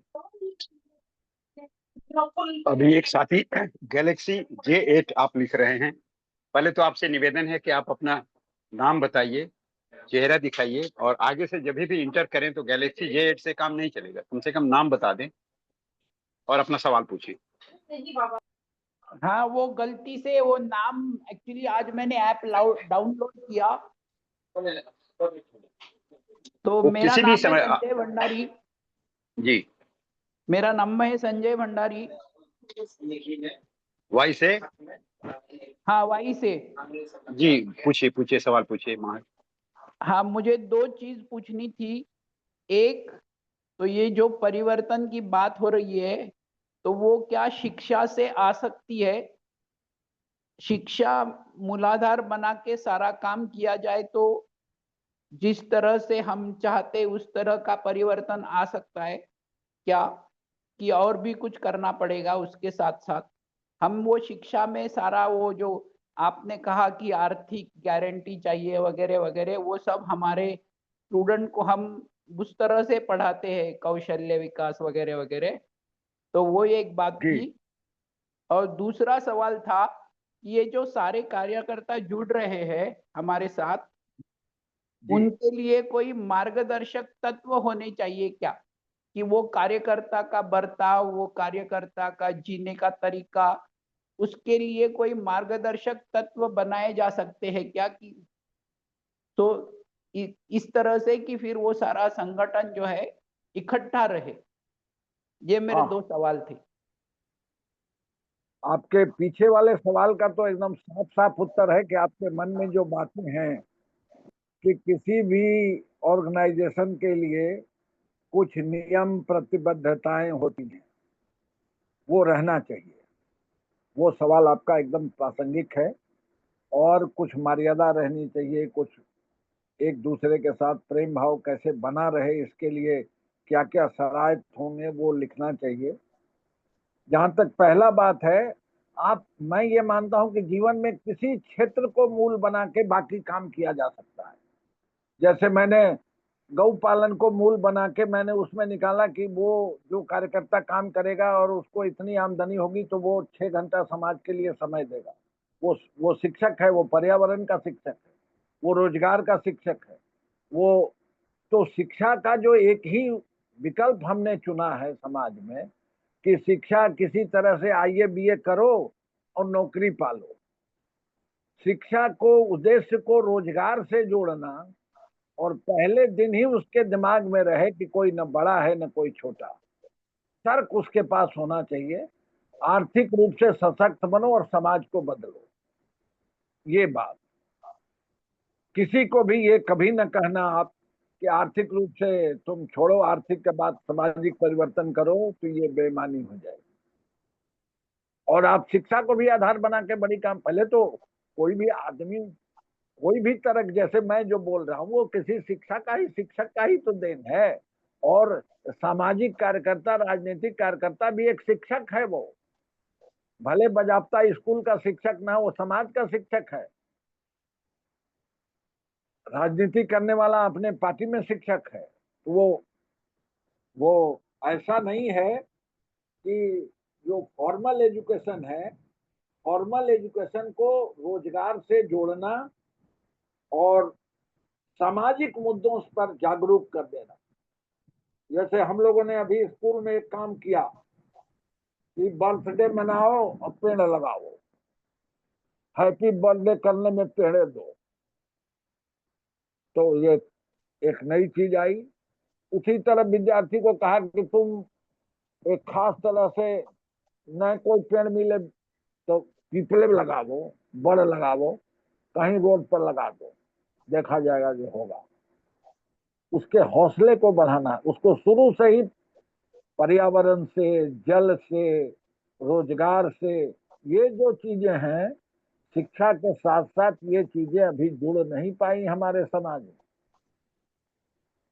इसीलिए बाद तो में जाकर केवल नौकरी की बात सोचता है। उसके दिमाग में ये बात आए कि हम नौकरी देंगे, हम ऐसा काम करेंगे जिससे हजारों लोग सफल होंगे। कर रहे गोपाल हैं। भाई, हेलो, एक मिनट मैं पूछ। हाँ ठीक है, पूछ लीजिए। जी नमस्कार। मैंने अपना क्वेश्चन चैट बॉक्स में भी डाल दिया है। गोपाल भाई तो आपके 5 सवाल थे, 5 में से एक सवाल अभी पूछिए, बाकी सब लोगों के कवर हो जाएंगे तो फिर दूसरे तीसरे को लेंगे। जो इंपॉर्टेंट आपको लगता है 5 में से पहला एक सवाल ले लीजिए। अ, अगर ऐसे हमारा जो क्वेश्चन है, चाहे जो भी पांचों प्रश्न है, वो सब एक दूसरे से कोरिलेटेड है और बिहार के परिप्रेक्ष्य में है। अभी बिहार में विधानसभा चुनाव भी है, तो इसके मद्देनजर हमारे प्रश्न की जो प्रासंगिकता है वो सबसे महत्वपूर्ण है। तो मैं निवेदन करना चाहूंगा कि अपने राजीव मोहन पटवर्धन जी से कि उस परिप्रेक्ष्य में मुझे अपने विचारों से आलोकित करें। धन्यवाद। ने सवाल सवाल नहीं बताए आया ना। गोपाल भाई, गोपाल भाई सवाल नहीं आया। सवाल चैट स्पेसिफिक बॉक्स में सवाल, डाला है सर। नहीं, एक आप कोई बोल भी तो सवाल, उसमें दीजिए। से एक कोई सवाल क्वेश्चन ले है तो लीजिए, बोल। बाकी जितने चलिए, रिलेटेड हैं सब पर विचार किया जाएगा। उनके उनके जो अपने अनुभव हैं, उस अनुभव के आधार पर बिहार में कितने ऐसे जिंदा लोग हैं। जिंदा लोग से मेरा तात्पर्य है संपूर्ण क्रांति के टेम्परामेंट के ऐसे व्यक्ति जो व्यवस्था परिवर्तन करने के लिए अभी भी इच्छुक हैं और कदम से कदम मिला के आगे बढ़ने की जज्बा रखते हैं। मुझे ऐसे चंद नाम अगर वो दे सकें तो बड़ी कृपा होगी। यही मेरा मूल प्रश्न है। बाकी तो सारे प्रश्न उसी में समाहित है। जब वो सूची थैंक मिलेगी यू, तो आगे का थैंक यू रास्ता। गोपाल भाई। गोपाल भाई बहुत ही स्पेसिफिक क्वेश्चन आपने पूछा। राजीव जी। देखिए, इन जो आपने कहा है, तो हर जिले में 2 4 5 लोग मिल जाएंगे। अब इनको आपके साथ कितना दूर तक कनेक्ट होंगे मैं नहीं कह सकता, लेकिन वो ये समझते हैं कि उनके अंदर वो सपने जीवित हैं। अगर उन सपनों को आप कनेक्ट कर लीजिए तो आपसे कनेक्ट हो जाएंगे। और जो आप चाहते हैं नाम और डिटेल, क्योंकि वो हमसे पूछेंगे, बिहार में चुनाव है, आप भी एक गठबंधन बनाए हुए हैं, तो अगर राजनीति के लिए उनका उपयोग चाहते हैं तब तो शायद मैं असमर्थ हो जाऊंगा। अगर सामाजिक परिवर्तन और बाकी काम के लिए चाहते हैं तो मैं वैसे लोगों को जरूर नाम दूंगा। और आपको कभी भी जब चाहिएगा गोपाल भाई, आप दरभंगा के हो, हम पटना औरंगाबाद के हैं, तो ये तो आप चैट बॉक्स में का ही तो आपका हक है कि 12 बजे रातों को पूछ सकते हैं, क्या पटवर्धन जी बताइए, हम उस जिले में गए हैं, हमको कौन आदमी खोजे। प्रोफेसर योगेंद्र यादव, थोड़ी देर पहले तक आपका हाथ उठा था। अगर आपके मन में कोई सवाल है तो ब्रिगेडियर राजाराम यादव को नेक्स्ट नंबर दिया जाएगा। अगर आपका सवाल नहीं है तो पास कर सकते हैं। Then brigadier Rajaram Yadav ji. Professor Yogendra Yadav ji, आप अपने सवाल करें। हाँ, नहीं वही उनका मैं सुन रहा था राजीव पटवर्धन जी को। ये तो खुद में ही एक किताब है जिनको पढ़ना पड़ेगा धीरे धीरे। समय कम मिला था, आगे कभी मिलेंगे तो और पढ़ पाएंगे। एक तो इन्होंने कहा कि ये पढ़े लिखे सब चोर होते हैं, तो नहीं, मेरा मैंने नहीं कहा, जी मैंने जी नहीं एक बार कहा, नहीं नहीं, जी मैंने आपने तो सारे गिना दिए थे, रोजगार वाले भी बेरोजगार वाले भी सारे के सारे चोर हैं। ऐसी मतलब मेरा ये कहना था कि इस तरह की ब्लाइंड स्टेटमेंट से थोड़ा सा नहीं योगेंद्र जी, हम आपने शायद ठीक से नहीं सुना। नहीं उन्होंने नहीं किसी सुनो, का मैंने कहना, ठीक से नहीं सुना है नहीं, नहीं मैंने। मैं क्लियर योगेंद्र जी कर दूं माफ जी, कीजिए। श्री सुनो, जी, मुझे क्लियर करने दीजिए। हम लोग एक गांव में जिला कलेक्टर कमिश्नर के साथ संपूर्ण साक्षरता अभियान के कार्यक्रम की मीटिंग कर रहे थे, और एक किसान आया और किसान ने कहा कि हम कुछ बोलब कि पढ़ुआ मने चोर, देखू हमार बेटा बीए पास है, यह काम चोर, यहाँ डीलर है वो है चोर, VLW राउत चोर है, थानेदार चोर है। इस तरह से वो बोल रहा था कि पढ़ाई लिखाई से तो सब चोरी में चल जाई था, तो ये पढ़ के का हो, ये शिक्षा फिक्षा बेकार है। ये उस ग्रामीण की चीज थी जो मैंने कहा। आज आपके जैसा विद्वान समाज में आपकी बातों का जो इफेक्ट होना चाहिए आप महसूस करते हैं, नहीं हो पाता है। क्यों? समाज विद्वता को छोड़ रहा है और धन के तरफ बुरी तरह आकर्षित है। अगर कोई आदमी पैसे लेके आएगा और पैसे की बात करेगा तो लोग उसके तरफ चल देंगे, ज्ञान की बातें नहीं लेंगे। हमारे इलाके में तो मैं महसूस करता हूं, जहां मैं हूं, बुद्ध को ज्ञान यही मिला था बोध गया में, लेकिन यहाँ का कोई आदमी ज्ञान न लिया, बुद्ध को जाना पड़ा वाराणसी, और वहां से उन्होंने अपना शुरुआत की, धर्म चक्र की स्थापना की सारनाथ से, और वहीं से उनके 5 शिष्य बने। ज्ञान तो मगध में मिला था, मगध तो नालंदा और पाटलिपुत्रा ये सब बड़े उस समय उत्कर्ष में थे, मगध साम्राज्य की तूती बोल रही थी, लेकिन बुद्ध को जाना पड़ा वाराणसी। तो हमारे इलाके में ये स्थिति है, और ये लगभग सभी जगह है कि आज का दौर ज्ञान की परंपरा की जगह धन की परंपरा पर आधारित है। मैं क्यों कह रहा हूं कि सामाजिक राजनीतिक कार्यकर्ता का आर्थिक सुरक्षा भी सुनिश्चित रहनी चाहिए। वो अगर नहीं होगी तो वो कहीं ना कहीं डंडी मार देगा। और ज्ञानी तो आप, मैं ये थोड़े ही कहूंगा, मैं गीता पढ़ा हूं, मैं मनुष्यों में ज्ञानी हूं, तो आप तो कृष्ण के अवतार हो। ये प्रोफेसर वाली डिग्री नहीं, ज्ञान, और जो ज्ञानी है वो मेरे लिए पूज्य है, वो ईश्वर का अवतार है। मेरी अपनी मानसिकता यही है। डिग्रीधारी तो बहुत नहीं, मतलब मेरा थोड़ा सा अनुरोध ही था आप लोगों से कि इस तरह के स्टेटमेंट से ना कई बार ये लगता है कि भी जो है ना मेरा स्टेटमेंट पढ़े लिखों को देखिए देखिए संबोधित कर रहे हैं कि चोर होते हैं। प्रोफेसर योगेंद्र तो यादव जी, इतना थोड़ा सा उसको क्लैरिफिकेशन के बाद अवॉइड अवॉइड करें, कभी भी अपनी इसमें करते हैं। मैं और मैं दूसरा कोशिश मेरा करूंगा। सवाल था आपसे कि सामाजिक परिवर्तन हो, चाहे पर्यावरण का हो, चाहे किसी भी तरह का कोई कार्य कर रहा हो, अल्टीमेटली हर एक आंदोलन जो है वो राजनीतिक परिवर्तन की तरफ जाता है। मतलब हाँ उसमें कामयाब हम हुए हो या ना हो वो एक अलग चीज है। मतलब जीवन में जरूरी नहीं है हर आदमी कामयाब हो, कोशिश हर आदमी करता है, लेकिन हाँ। राजनीति को छोड़ना, परिवर्तन को अधूरा छोड़ना है, ऐसा मेरा मानना है। आपका इस पे क्या विचार है?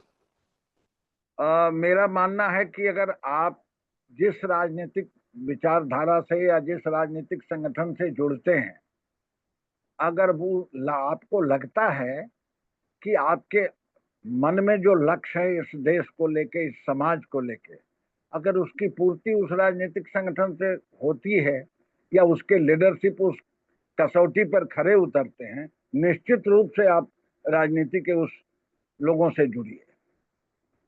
लेकिन अगर आपके सपने को वहां पूरा नहीं है, वो अंतर्विरोधी है। आज राजनीति में क्या है, अच्छे दिन आएंगे, आ गए। अब हम कभी, मैं राजनीति पर बात निकलेगी तो मैं उससे बचना चाहता था कि मैं शुरू शुरू जब 74 मूवमेंट के बाद मुझे, मैं आरएसएस से जुड़ा, मुझे लगता था कि ये बड़ा सटीक और बड़ा बेहतर काम करता है। लेकिन जब हिंदू राष्ट्र और बाकी चीजों की कल्पना लगी तो मुझे लगा कि संविधान के भी, संविधान में तो हिंदू राष्ट्र का जिक्र नहीं है। भारत के लिए तो सबसे होली बुक आज के डेट में संविधान ही है। धर्म की अपनी व्याख्या हो सकती है और हमको किसी के प्रति द्वेष या घृणा का भाव नहीं रखना है। भारत में जो भी पैदा है वो सब भातृभाव से है, यही संविधान की घोषणा है।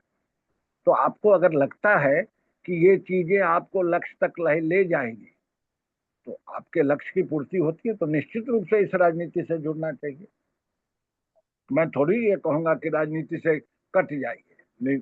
जो समय, राजनीति क्या है, एक छोटे से डॉक्टर लोहिया का एक कोट बता रहा हूं। तात्कालिक धर्म राजनीति है और लंबे दिनों की राजनीति धर्म है। तो लंबे दिनों में 10-20 साल 50 साल की जो आप कल्पना करते हैं, हमारे न रहने के बाद भारत कैसा होगा, लोकतंत्र का क्या होगा, ये सब बातें आप देखते हैं। आज आज तो सत्ता का जो हालचाल है कि आप इधर से उधर चले जाइए, भ्रष्ट हो जाएंगे, इधर से इधर आ जाइए, ईमानदार हो जाएंगे। कल तक सारी सत्ताएं यही करती थी, इसीलिए हम लोगों ने कांग्रेस को हटाया। जो सत्ता आई वो भी यही करती है। तो सत्ता का अपना चरित्र है। राजनीतिक परिवर्तन कभी भी सामाजिक परिवर्तन लाने में सफल नहीं होते, और अगर हो गए होते तो जितने भी सामाजिक परिवर्तन लाने वाले, चाहे महाराष्ट्र के हों, बंगाल के हों, बिहार में तो कम रहे, उत्तर प्रदेश में हों, दयानंद सरस्वती हों, ये सब तत्कालिक राजनीति को, ऐसा नहीं था कि दयानंद सरस्वती आजादी के आंदोलन के विरोधी थे, लेकिन उनका मूल कर्म कुछ और था। आपके इलाके में उनकी जबरदस्त परिवर्तन जी किया है उन्होंने। जी जी जी। तो चलो, इसीलिए पटवर्धन जी, सवाल तो इसलिए पूछा था कि आपको ये विश्वास हो कि हम बड़े ध्यान से आपको सुन रहे थे, लेकिन आज आपने हमारा दिल जीत लिया है, आपका सम्मान और ज्यादा बढ़ गया है। धन्यवाद। नहीं नहीं, मैं तो, आप तो मैं, आप प्रोफेसर हैं, आपने शोध किया है, आप माइक्रोबायोलॉजी और खेती पे काफी काम किए हैं, एग्रीकल्चर विश्वविद्यालय में भारत सरकार के यूनिवर्सिटी में पढ़ाए हैं। मैं कहाँ उस चीज को छू पाऊंगा, लेकिन आदर तो जरूर आपके प्रति है। मैं उस साधारण आदमी की बात कह रहा था जिसको शिक्षा के प्रति ये विरक्ति थी। उसने जो शिक्षा को अपने इर्द गिर्द देखा, उसने बयान कर दिया, और उसका जवाब हमारे कलेक्टर साहब के पास नहीं था। वो कहा कि आपका VLW और आपका कर्मचारी पैसा लेता है घूस, आपको देता होगा ना कमीशन। एकदम ड्राई ऑनेस्ट। दीपक प्रसाद हमारे यहाँ कलेक्टर थे, वो कहे कि पटवर्धन जी हमके जवाब दीजिए आप। फिर अंत में हमको माइक संभालना पड़ा, बैलेंस किया। वो लोग गुस्से में जी जी सामाजिक परिवर्तन करने चले हैं, संपूर्ण साक्षरता अभियान, तो गरीब की पीड़ा की बात भी सुनिए। वो कैसे उसके दिमाग में आ गया, वो कह रहा है कि हमारा बेटा बीए पास है, साला ही काम चोर है, इसको कुटी काट के गवत देने में, मैंने जानवर को चारा खिलाने में, जानवर को चराने में इंसल्ट फील हो रहा है। उसको लग रहा है कि हम बीए पास कर गए, अब हम नौकरी करेंगे, हम साहब बनेंगे। तो श्रम से हमारी शिक्षा नहीं जुड़ी थी, इसका कारण ये है। जी, धन्यवाद, बहुत बहुत धन्यवाद जी। ब्रिगेडियर राजाराम यादव जी। जी, सभी को नमस्कार। मैंने नमस्कार। पटवर्धन जी से क्षमा मांगने के लिए बोला है, उन्होंने मेरा नाम लिया कि मेरे को लिखा था, आपने बताया नहीं मुझे। लेकिन आज आपके ज्ञान से ये पता लगा है कि मैंने आपसे पूछना चाहिए गाय के बारे में, आपका तो इतना प्रेम है। लेकिन मैंने आपको ये बताया था कि 1 से 10 के गाय में, मेरी उसके अनुसार 1 से 10 गाय आप लेते हैं तो करीब 10 से 17% फायदा होता है जो पूंजी आप लगाए, और उसमें एक सांड ऐड कर देते हैं तो वो प्रॉफिट थोड़ा सा डाउन हो जाता है, वो 8 से 15% करीब रहता है।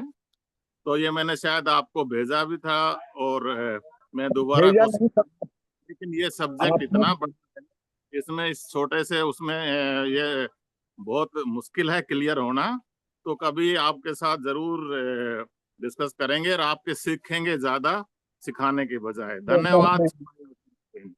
ब्रिगेडियर साहब एक बात बताऊं, आपके ज्ञान से ही 2 चीजें मैंने की। मैं 4 साथियों को जोड़ दिया अपने सेंटर से, और सबको कहा कि 5-5 गाय, 20 गाय एक साथ रखो, तब सांड लाओ, फिर अपना मुनाफा बांट लेना, लेकिन जुड़ो एक साथ, 20 गाय एक जगह रहे। ये आप ही का ज्ञान था कि वो 17% से नीचे जो नहीं जाके वो 20% पर पहुंच जाए। तो ये आप ही के ज्ञान से मैंने सीखा था, इसलिए मैं आपका आभारी हूँ। हाँ, डिटेल प्रोजेक्ट कि उस गाय के घर बनाने में क्या लगेगा, बोरिंग करने में क्या लगेगा, बिजली की व्यवस्था, मैंने एक एक बारीकी से एक एक चीज का डिटेल हो कि इतना कॉस्ट लगेगा, मैन मैनेजमेंट का क्या कॉस्ट आएगा, कितना दूध होगा, क्या एक दूध तो अब गारंटी नहीं है, लेकिन दूध का एक अंदाजा कि हाँ इतना दूध प्रोड्यूस होना चाहिए, इतना गोबर निकलना चाहिए, घनामृत। मैं ज्यादा चिंतित था उसी बात को लेकर, तो रोजी रानी के सहयोग से ये पता चला कि वो अपने यहाँ घनामृत, जीवनामृत, ब्रह्मास्त्र, आग्नेयास्त्र बनाती हैं। तो मैंने अपने साथियों को कहा कि चलो वहां जाके एक बार काम शुरू करने के पहले 2 दिन 3 दिन कानपुर के देहात में रह के सीखो। पता नहीं रोजी मेरी बात सुन रही हैं कि नहीं? है मीटिंग में रोजी जी? आवाज नहीं आ रही। कोई बात नहीं सर, मैं ये दोबारा भेज दूंगा डाटा जो आपने मांगे। शायद धन्यवाद। हाँ, प्रभु जी बहुत नहीं है, शायद नहीं है वो। नहीं सर, हूँ मैं। हेलो। हाँ, हाँ, ये बिहार की बिटिया है, जी मैं हूँ। बिहार की बिटिया है रोजी। अच्छा नहीं, पर नाम क्या आता है? नाम रोजी करके नहीं आया सर, इसलिए बोला मैंने, सॉरी। नहीं नहीं, रोजी रानी ही आया है सर मेरा नाम। देखिए आप, वो टावर बना हुआ है, टावर। वो ईरानी टावर है, रोजी ईरानी।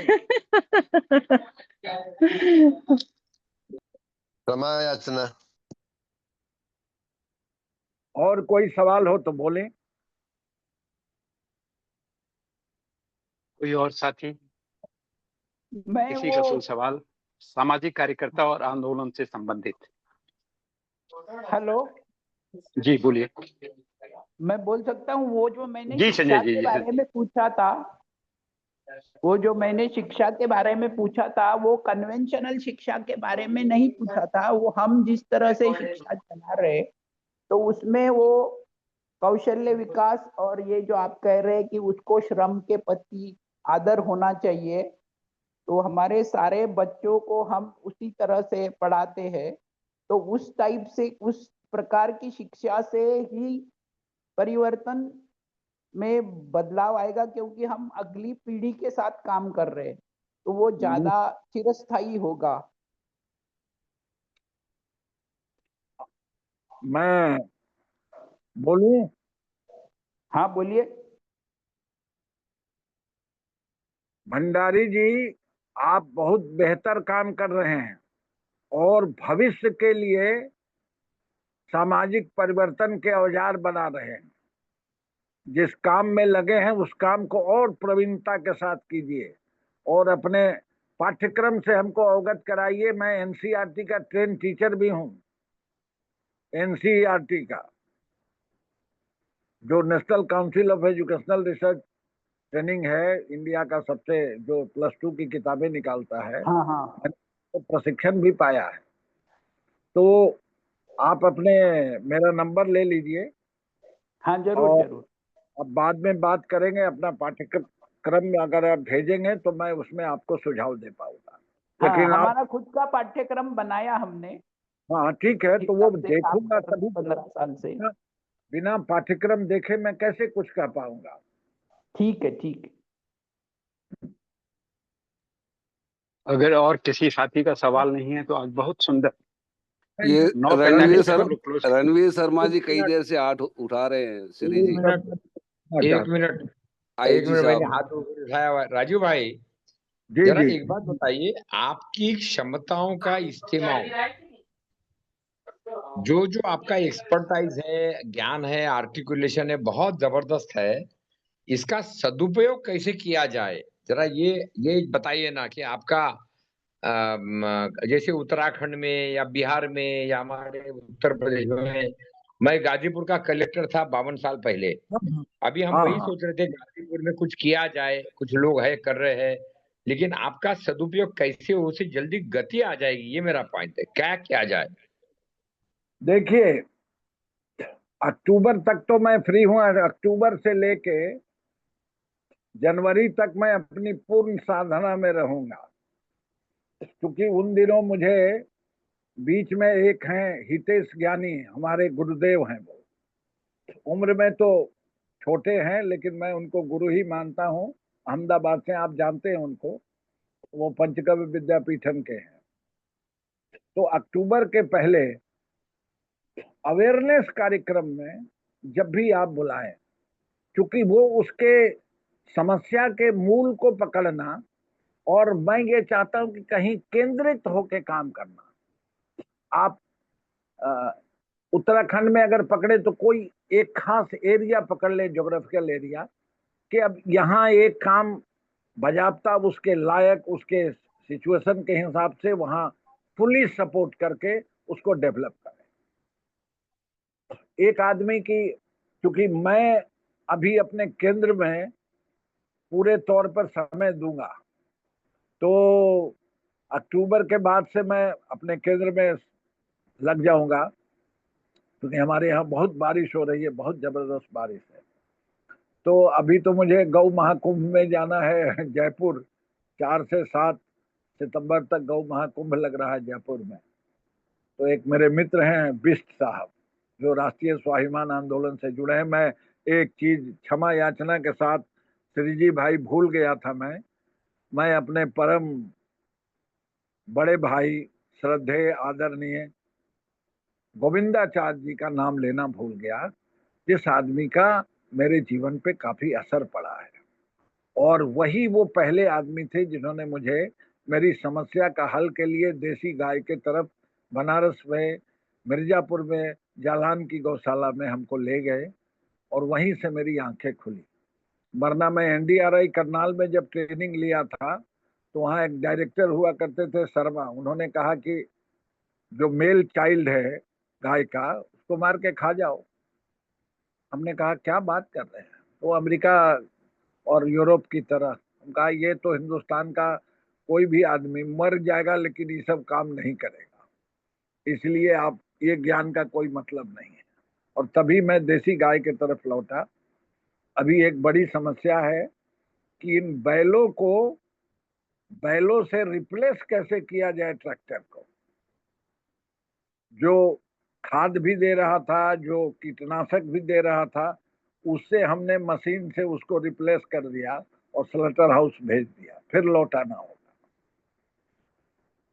तो उस पे कुछ अहमदाबाद में काम कुछ लोगों ने किया है, वही देखने मुझे जाना है, हितेश जी ने बुलाया है। तो गोविंद जी का न चर्चा छूट गई थी, किशन पटनायक जी की चर्चा छूट गई थी। ये दो बड़े लोग थे, या एक तो थे, एक हैं। उसी राष्ट्रीय स्वाभिमान आंदोलन के अभी गुलबर्गा के सम्मेलन में मैं गया और उसके बाद इस पॉडकास्ट से जुड़ा। तो टावरी साहब, आप जब भी कोई आदेश करेंगे मैं हाजिर हो जाऊंगा। मैं आपके लिए इन्हीं सब व्यस्तताओं में से जरूर समय निकालूंगा।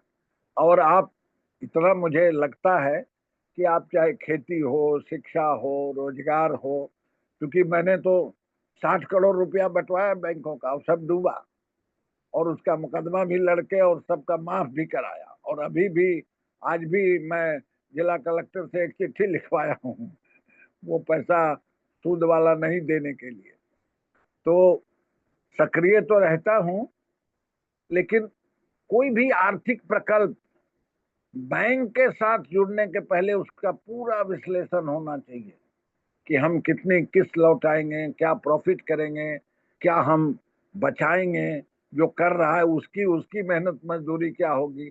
बिना इन सब बातों को जांचे अगर कोई बैंक से लोन लेने के चक्कर में पड़ेगा तो वो डूब जाएगा। और जो कंसल्टेंसी आती है, जो लोग कहते हैं कि चलिए हम उद्योग लगा देंगे, हम फलाना कर दें, उनसे पूछिए कि सक्सेस वाले उद्योग कितने हैं। अगर 10 लोन दिलाता है तो एक आध शायद सक्सेस हो जाए, उसके पास एक्स्ट्रा मनी होगा तभी वो सक्सेस करेगा, वरना बैंक इंटरेस्ट के फेरे में बहुत लोग फंसते हैं। तो पूरा विश्लेषण होगा तो सही सही चीजें आ जाएंगी, और करना क्या है, किस तरह से करना है, ये स्पष्ट हो जाएगा। लेकिन आज आर्थिक विश्लेषण की जरूरत है हर काम में, और किसी भी आदर्शवादी काम में चारित्रिक विश्लेषण की जरूरत है। आदर्श के काम में लीडर क्या है, वो कैसा है, उसका कैरेक्टर क्या है, उसका रोल क्या है, उसका अतीत क्या है, वो अभी क्या कर रहा है और आगे कहाँ ले जाएगा, इसका मूल्यांकन बिना किए हम लोग गए और फंसे। इसलिए चौधरी साहब, आप जब भी कोई आदेश करेंगे मैं तत्पर रहूंगा। रणवीर शर्मा जी और इसके बाद अभिषेक जी अपने अपने क्वेश्चन। रणवीर शर्मा जी।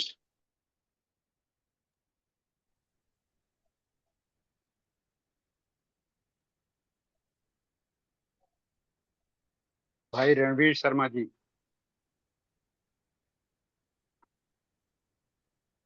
अभिषेक जी अपने सवाल ले लीजिए।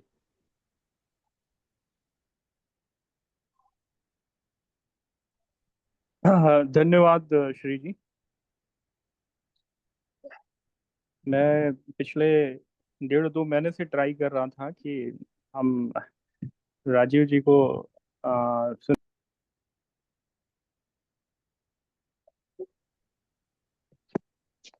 जी आवाज कट रही है।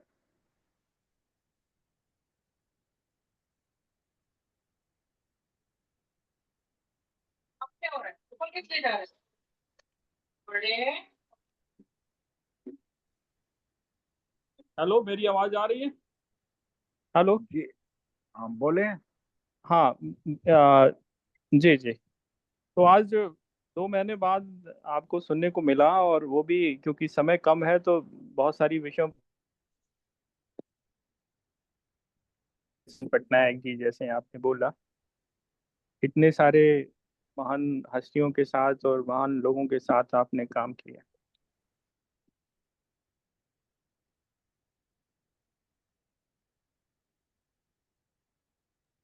अभिषेक जी आपकी आवाज कट जा रही है।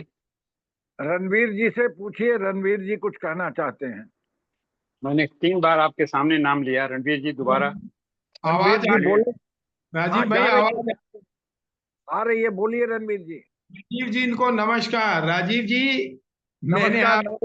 वर्धा में भी खूब ध्यान से सुना था और आज भी ध्यान से सुन रहा था। आप एक बात मैं जानना चाह रहा था जो आप शायद नहीं जिक्र हुआ। जेपी हाँ आंदोलन जो था बिहार का, जी जी उसमें उन्होंने लोक स्वराज, वही ग्राम स्वराज के बारे में बहुत जोर शोर से प्रचार प्रसार किया था। शायद आप भी उसके सहभागी रहे होंगे। जी जी गोविंदा जी जी, हाँ, उनका बड़ा प्रचार किया हाँ और आप भी उनके सहभागी रही हैं। तो मैं आपसे जानना चाहता था कि भी उस ग्राम स्वराज को हम क्यों नहीं अभी तक स्थापित कर पाए हैं, क्या कारण रहे हैं उसको? जो ग्राम स्वराज में जो लोग कार्यकर्ता लगे और जो इसका प्रचार प्रसार किए, वो सबसे ज्यादा बोध गया के इलाके में, गया में सबसे तेजी से काम हुआ था। लेकिन वहां चेतना के स्तर पर, शिक्षा के स्तर पर, गरीबी के स्तर पर इतने तरह की समस्याएं थी कि लोग उन समस्याओं को प्राथमिकता देने लगे। तो जो बहुत बड़ा समूह था, बहुत सारे लोग राजनीति के भटकाव में आ गए, और जो वाहिनी के लोग थे उसमें से बहुत सारे लोग अव्यावहारिक चीजों को मानने लगे। लोकतंत्र के लिए ग्राम स्वराज प्राण है। अगर किसी भी देश में डेमोक्रेसी को खड़ा करना है तो गांव से ही लोकतंत्र निकलता है। ये जयप्रकाश जी की मान्यता थी, और उन्होंने कहा कि इसका रास्ता तुमको उस गांव में ही मिलेगा, वहीं खोजो।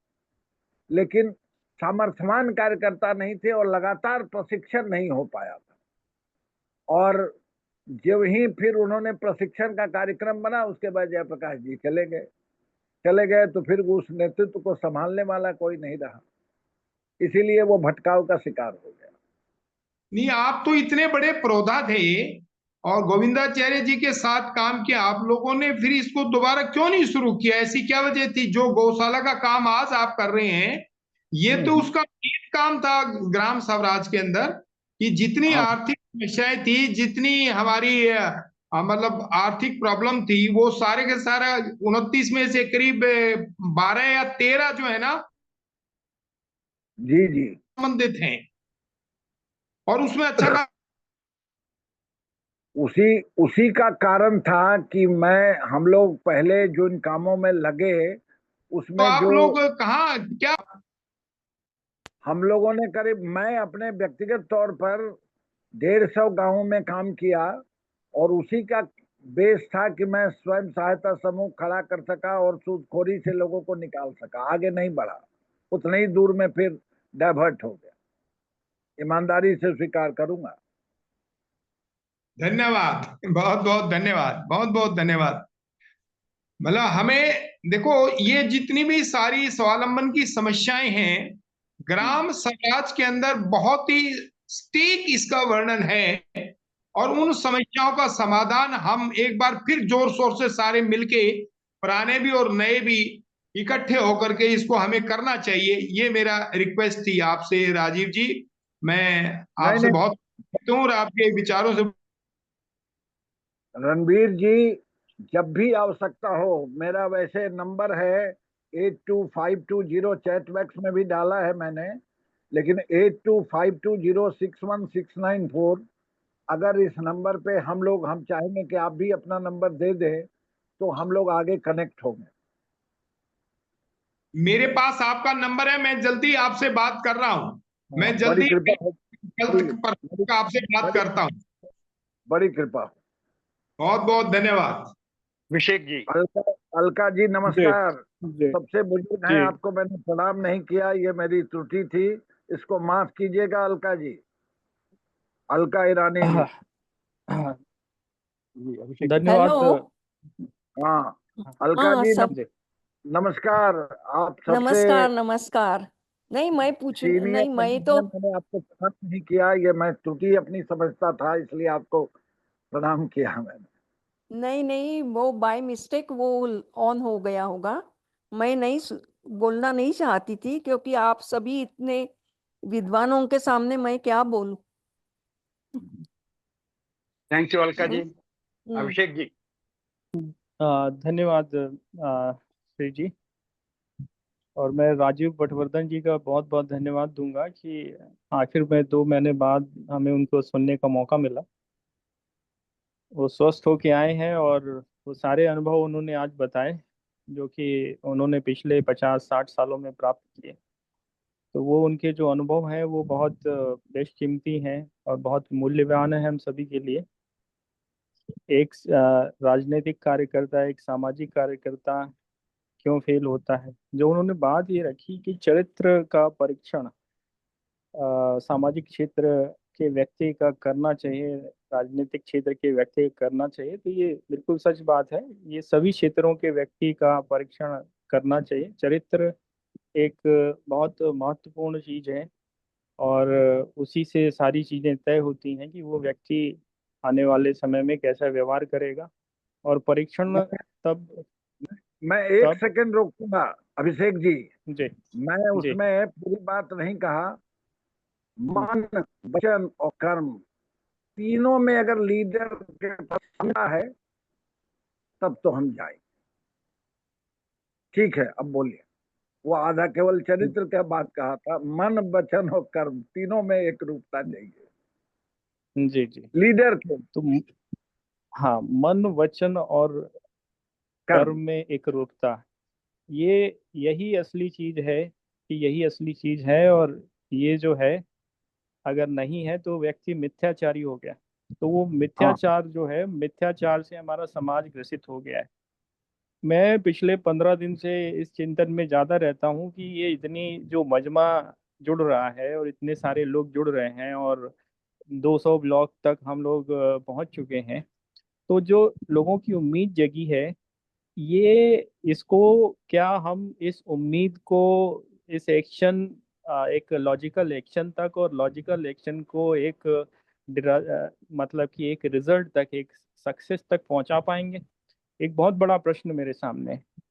और इस पे मैं पिछले 10 दिन से जब भी मैं किसी से मिलता हूँ तो डायरेक्ट या इनडायरेक्ट तरीके से बात रखता हूँ, क्योंकि इसमें अनुभव के साथ साथ वो जो मन, कर्म और वचन, जो मनसा वाचा कर्मणा, ये तीनों ही चीजों पे एक रूपता और वो समझ और वो अ, संसाधन, वो सारी चीजों की आवश्यकता पड़ने वाली है। तो आपके जो अनुभव हैं ये बहुत काम के हैं। इनको आप लिखिए और लिख के सभी के बीच में हम उसको भेजेंगे भी। और साथ ही साथ इसको कुछ मॉडल भी सफलता के बनाने पड़ेंगे, क्योंकि फेल तो सभी लोग होते हैं, लेकिन उन्हीं फेल होने के बीच में कुछ सफलताएं मिलती हैं। तो वो जो जी जी। सफलताएं हैं वो मॉडल होगी। तो अभी तो शुरू हुआ है काम, क्योंकि बहुत सारे लोगों को जीवन की सफलता जो है वो 60 के बाद, 65 के बाद मिलती है। जेपी भी शायद 70 वर्ष की उम्र तक गुमनामी में जी रहे थे, या थोड़ा नाम हुआ और फिर गुमनामी में चले गए। लेकिन वो एक टाइम आया और उस टाइम पे वो सारी चीजें मिली, तो वो हो गया। लेकिन वो हो गया, वो एक स्तर तक हुआ कि वो राजनीतिक परिवर्तन तक ही सीमित रह गया और चरित्रवान की जगह गलत लोगों के हाथ में चीजें चली गई और सारी चीजें डिरेल हो गई। तो अभी ये बड़ा लंबा विषय, मैं ज्यादा बोल भी नहीं पाऊंगा। बस मैं आपसे एक संक्षेप में ये जानना चाहता हूँ कि वो 3 टिपिंग पॉइंट या 3 वो फ्लैश पॉइंट कौन से थे जहां पर आप चूके या आपसे गलती हो गई, और जिसकी वजह से जिस लक्ष्य को पाने के लिए आप निकले थे वो अचीव नहीं कर पाए। वो 3 कौन से सीख हैं जो सबसे महत्वपूर्ण आप मानते हैं? मेरा ये प्रश्न है।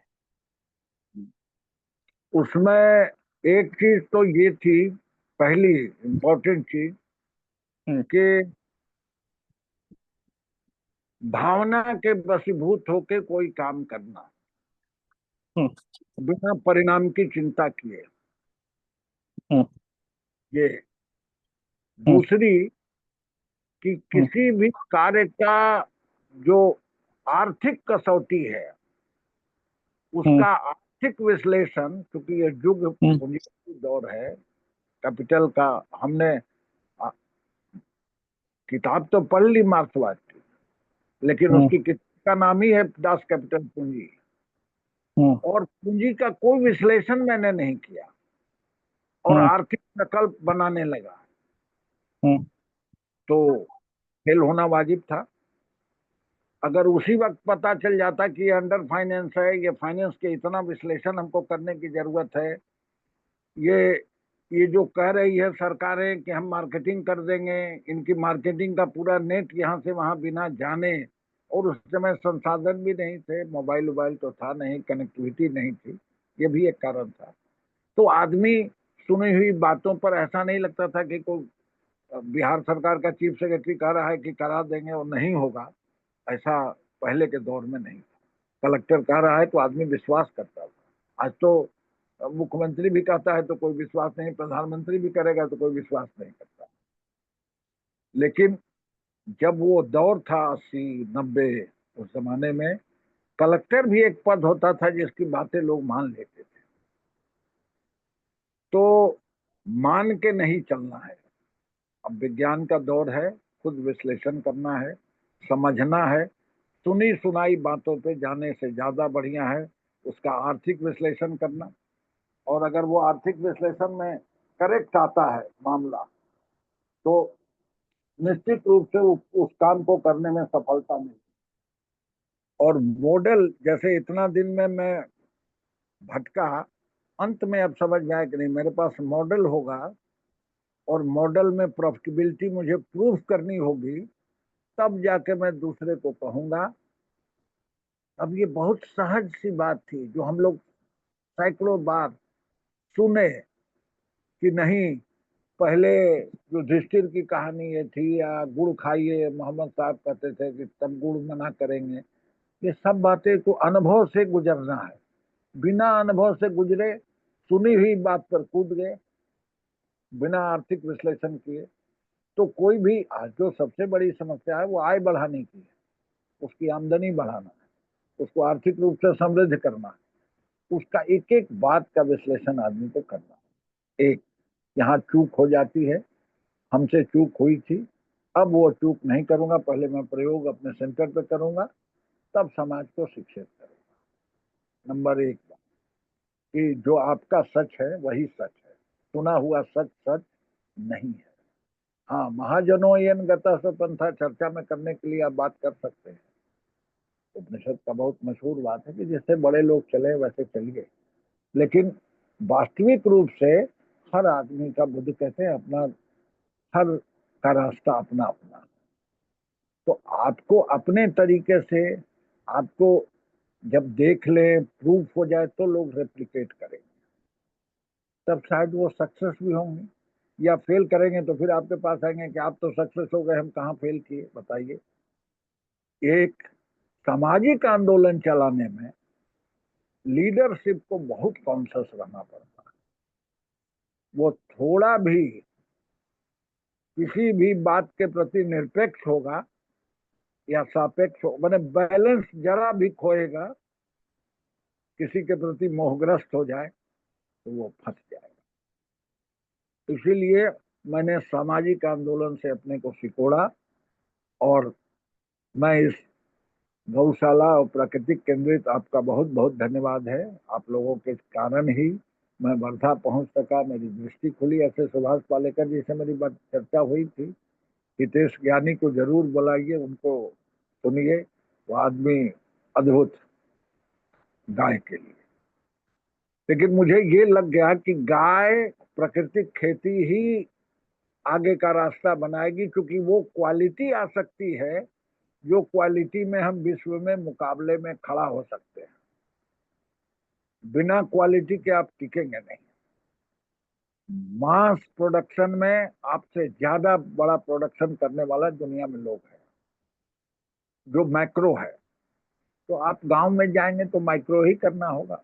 माइक्रो के लिए बड़ा विश्लेषण की जरूरत है कि हर बेनिफिशियरी को कम से कम क्या आमदनी दे पाएंगे, उसको, उसकी स्थिति कैसे बदले। तो आर्थिक विश्लेषण, जिसकी को राजनीति से जुड़ना हो, राजनीति का पूरा विश्लेषण करे, और मुख्य रूप से ध्यान रखे, जैसे हम लोग आदर्श के चक्कर में रह गए टिकट मिला, हम कहे चुनाव नहीं लड़ेंगे, क्योंकि जेपी कह रहे थे ग्राम स्वराज चलो, गांव की ओर जाओ, तो बन गए। अब वो इस संसदीय राजनीति का मूल बात था कि चुनाव लड़ो, विधायक बनो, एमपी बनो, तब कुछ कर पाओगे। उधर गया नहीं आदमी। आदर्श के चक्कर में शिवानंद तिवारी ने भी टिकट, बहुत बिहार में कम से कम 10 आदमी ऐसे थे जिन्होंने टिकट 77 में रिफ्यूज किया। बाद में फिर वो लोग लौट के आ गए। तो उनका मूल पेशा राजनीति था, करते रहे। मैं उसकी किसी की आलोचना नहीं करता। भाई जिसको जो समझ आया उसने किया अपने हिसाब से, उसने अपने हिसाब से ठीक किया। लेकिन मेरे हिसाब से जो सपने थे उनको पूरा करने में वो भी असफल रह गए। हम भी असफल हैं, लेकिन हम प्रयासरत हैं। वो जिस रास्ते पर हैं वो रास्ता अभी उनके सपनों को पूरा नहीं।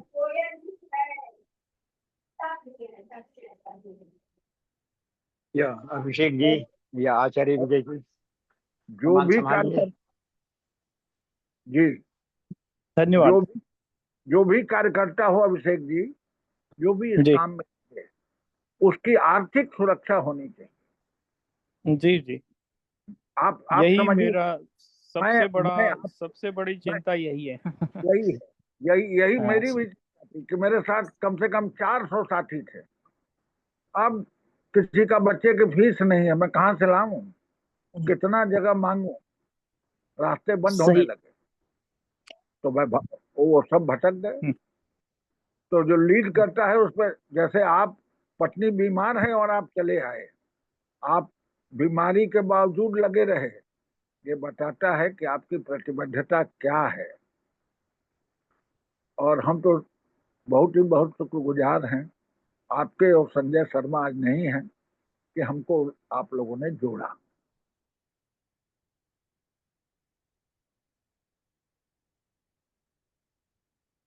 श्री जी भाई, और कुछ कहना है? ना, मैं तो अभिषेक जी को और आचार्य विजय जी को हैंड ओवर कर चुका हूँ। जी, बस बातें सभी की हो चुकी हैं। कोई किसी की बात रह गई हो तो वो बात रख सकता है, अन्यथा समय हो चुका है और हमें ये कार्यक्रम समाप्त करना चाहिए।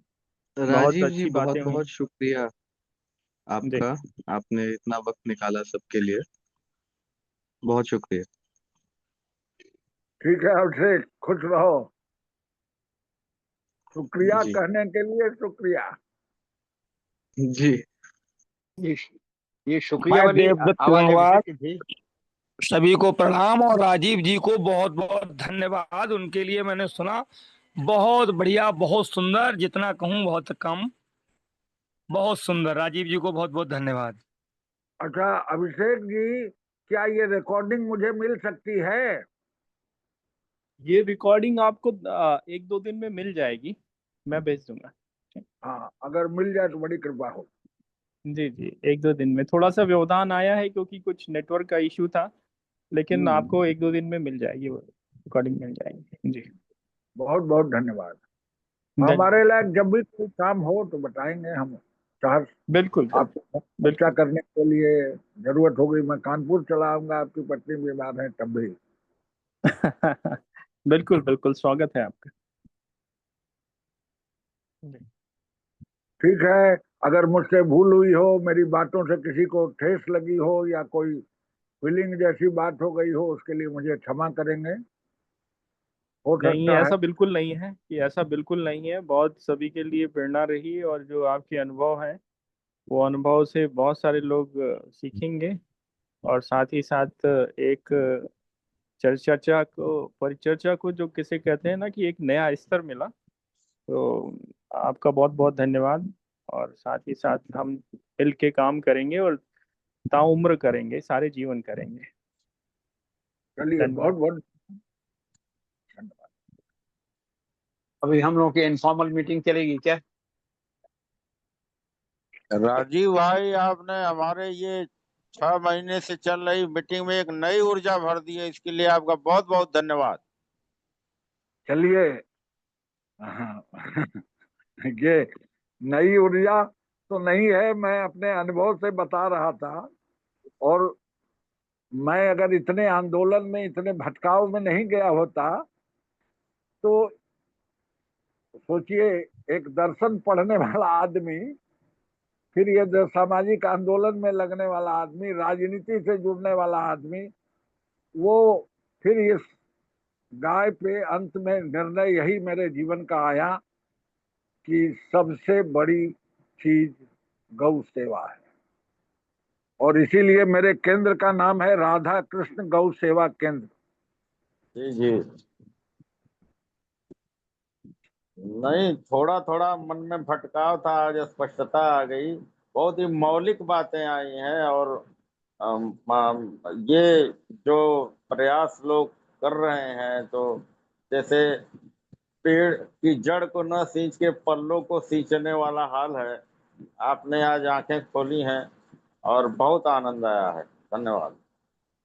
अभिषेक जी, अगर रिकॉर्डिंग जरूरत नहीं है तो खत्म कर सकते हैं, रिकॉर्डिंग बंद कर सकते हैं। अभिषेक दादा रिकॉर्डिंग बंद कर दें। विजय जी नमस्कार। बहुत बहुत नमस्कार आपको, धन्यवाद। आपने तो कोई सवाल ही नहीं रखा। नहीं, मैं सवाल के लिए नहीं हूँ, मैं तो कार्य कर हूँ। तो मैं कर्म कर कह रहा था। राजीव जी जी अब तो जी रिकॉर्डिंग, बोले। ये मन में एक सवाल था। वर्धा में तो आप काफी उम्र में बड़े लग रहे थे, थोड़ा बुढ़ापा सा दिख रहा था, अब आज बिल्कुल ही यंग दिख रहे हो। ऐसा बदलाव कैसे हुआ, या मैं कैसे महसूस हो रहा है ऐसा?